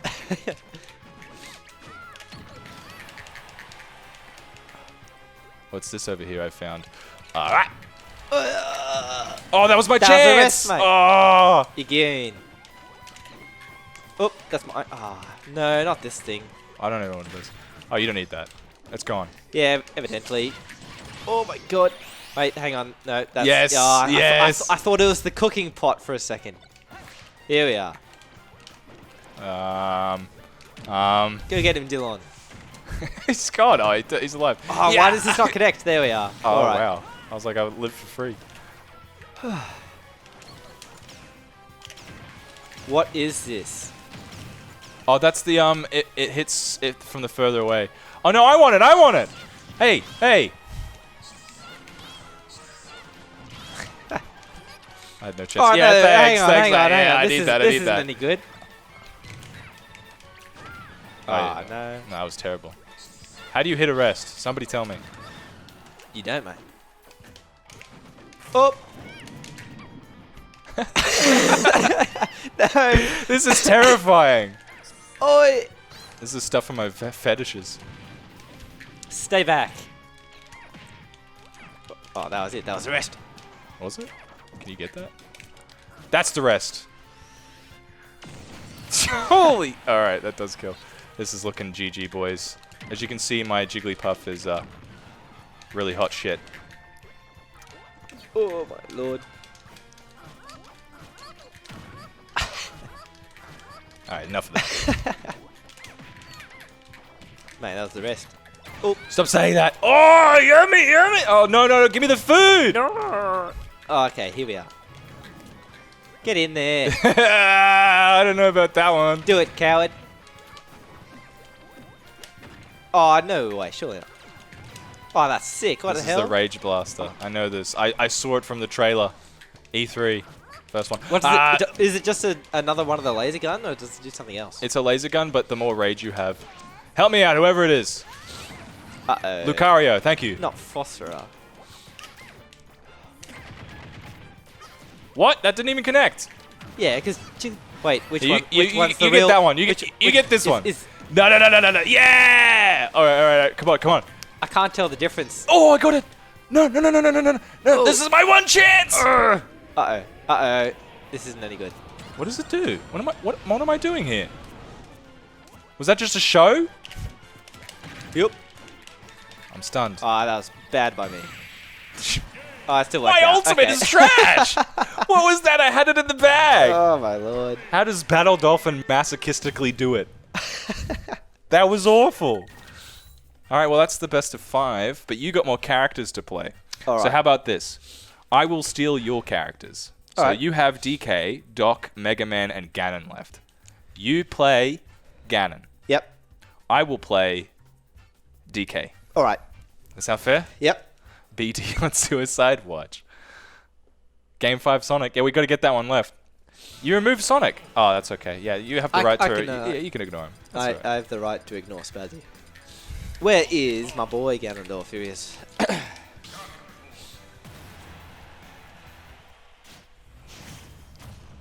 Ooh, my eye's starting to hurt. Oh, yes. The perfect stage. I like this. Oh my god, I like almost died off of that. Yeah, yeah, yeah. Oh.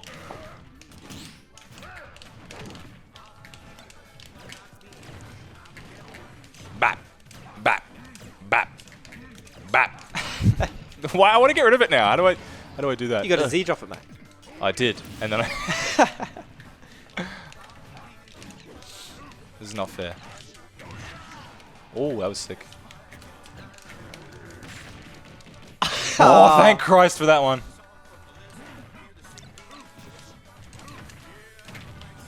Oh, that's how it works. Oh, you're a legend! Oh my god! That was supposed to be in there. Oh, Ganon with the jetpack. Ah, no.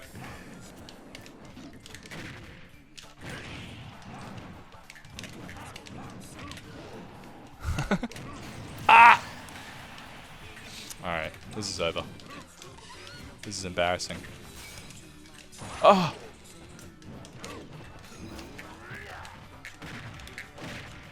Bop. When did I lose jump? Oh my god. This is awful. My lord. Yeah, All right. I don't think I can come back from that one. Well, WarioWare sucks. No, So- I don't think WarioWare had anything to do with that. Alright, so docking Mega Man, which do you choose? Which one do you want? You want Mega Man? I don't mind. I will choose either. You play Mega Man. I used to play Doc. It's only right. Alright. Where is he? There he is. Piss Doctor, right? This is okay. There's Piss Doctor. Yep. Right. This is probably STDs because it's purple and raunchy. Yep. Pink, that's obviously breast cancer.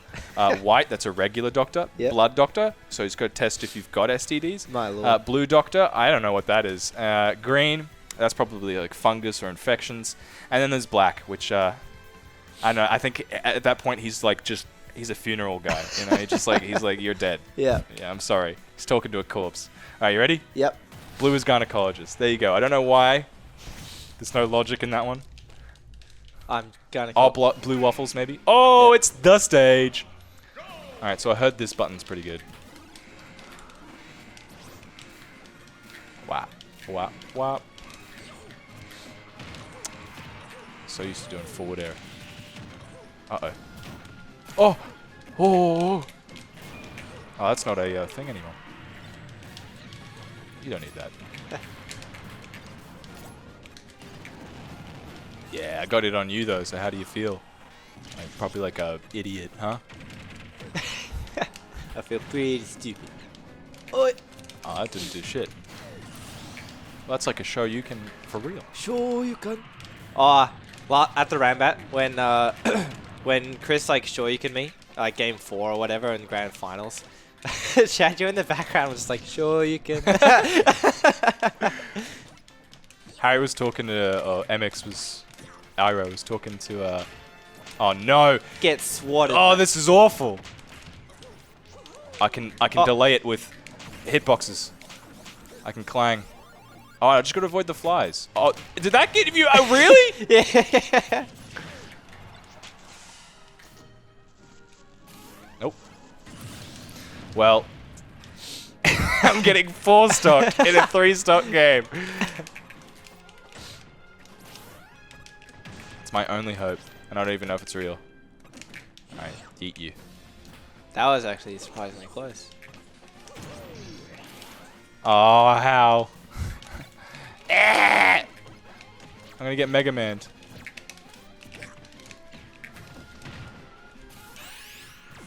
Ah. What a dodge. Oh, you're just totally vulnerable. Oi. You don't Oh, need he's that. nuts. What does this do? Oh, Go no! get him, Dr. Kawashima. Oh, my lord. I don't really know what happened there. These numbers, correct. Oh, that's awful. I gotta avoid that one.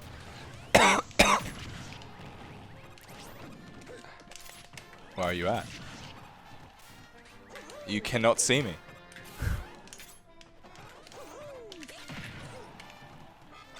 Beat bombs, beat bombs, beat bombs. Oh, I it's don't not even bombs. know what's happening. Oh, it's food. I need it. Oh, I need it. Ah.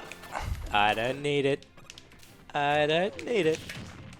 I really don't need it. Oi. Oh, yeah, he's nuts. Chidori! Oh, this is all I need. No! Alright, I think we'll call it on that one. All I right. got, what was that, 5-1? Yes. I got, was that, I think there was a 4-stock at the end too. Yeah, that was Oof. stupendously what I expected. I got a GG's. game, I'm impressed with that. GG's, Declan. GG's. That's good. We fist bumped, if anyone was wondering. You said fist bump over the handshake, right? Handshake over fist Oh, bump. okay, well we gotta do a handshake. I messed up. I forgive you. Okay, well, guys, thanks for joining us. You've stuck around long enough. You've appeased us. And hope it was an entertaining watch. yeah, it was entertaining to watch and listen to. You know, you got something to eat. You chilled out while you listened to us drone on about nonsense. No, honestly, it was a fantastic time. I enjoyed having you guys all here. And the reigning champ of Bam, the reigning champ of Ben as well. And best K-Rool world. Yep. Oh, actually, my theory is that there's a bloke in New England who's pretty good as well. He might be a top 2 Pretty contender. good. Yeah. Top 2. He's a bit under the radar, but Okay. we'll see. We might see him. Everyone is Googling that New England K-Rool. 808 is his tag. 808. Yeah. 808. Look up the... Yeah. All right. But for real, though, we're going to head off. Yep. I love you. I love you too. Thanks for having me. See you at school. Yeah. And I'll see you all later. See you around. All right. Thanks very much. Goodbye, everyone.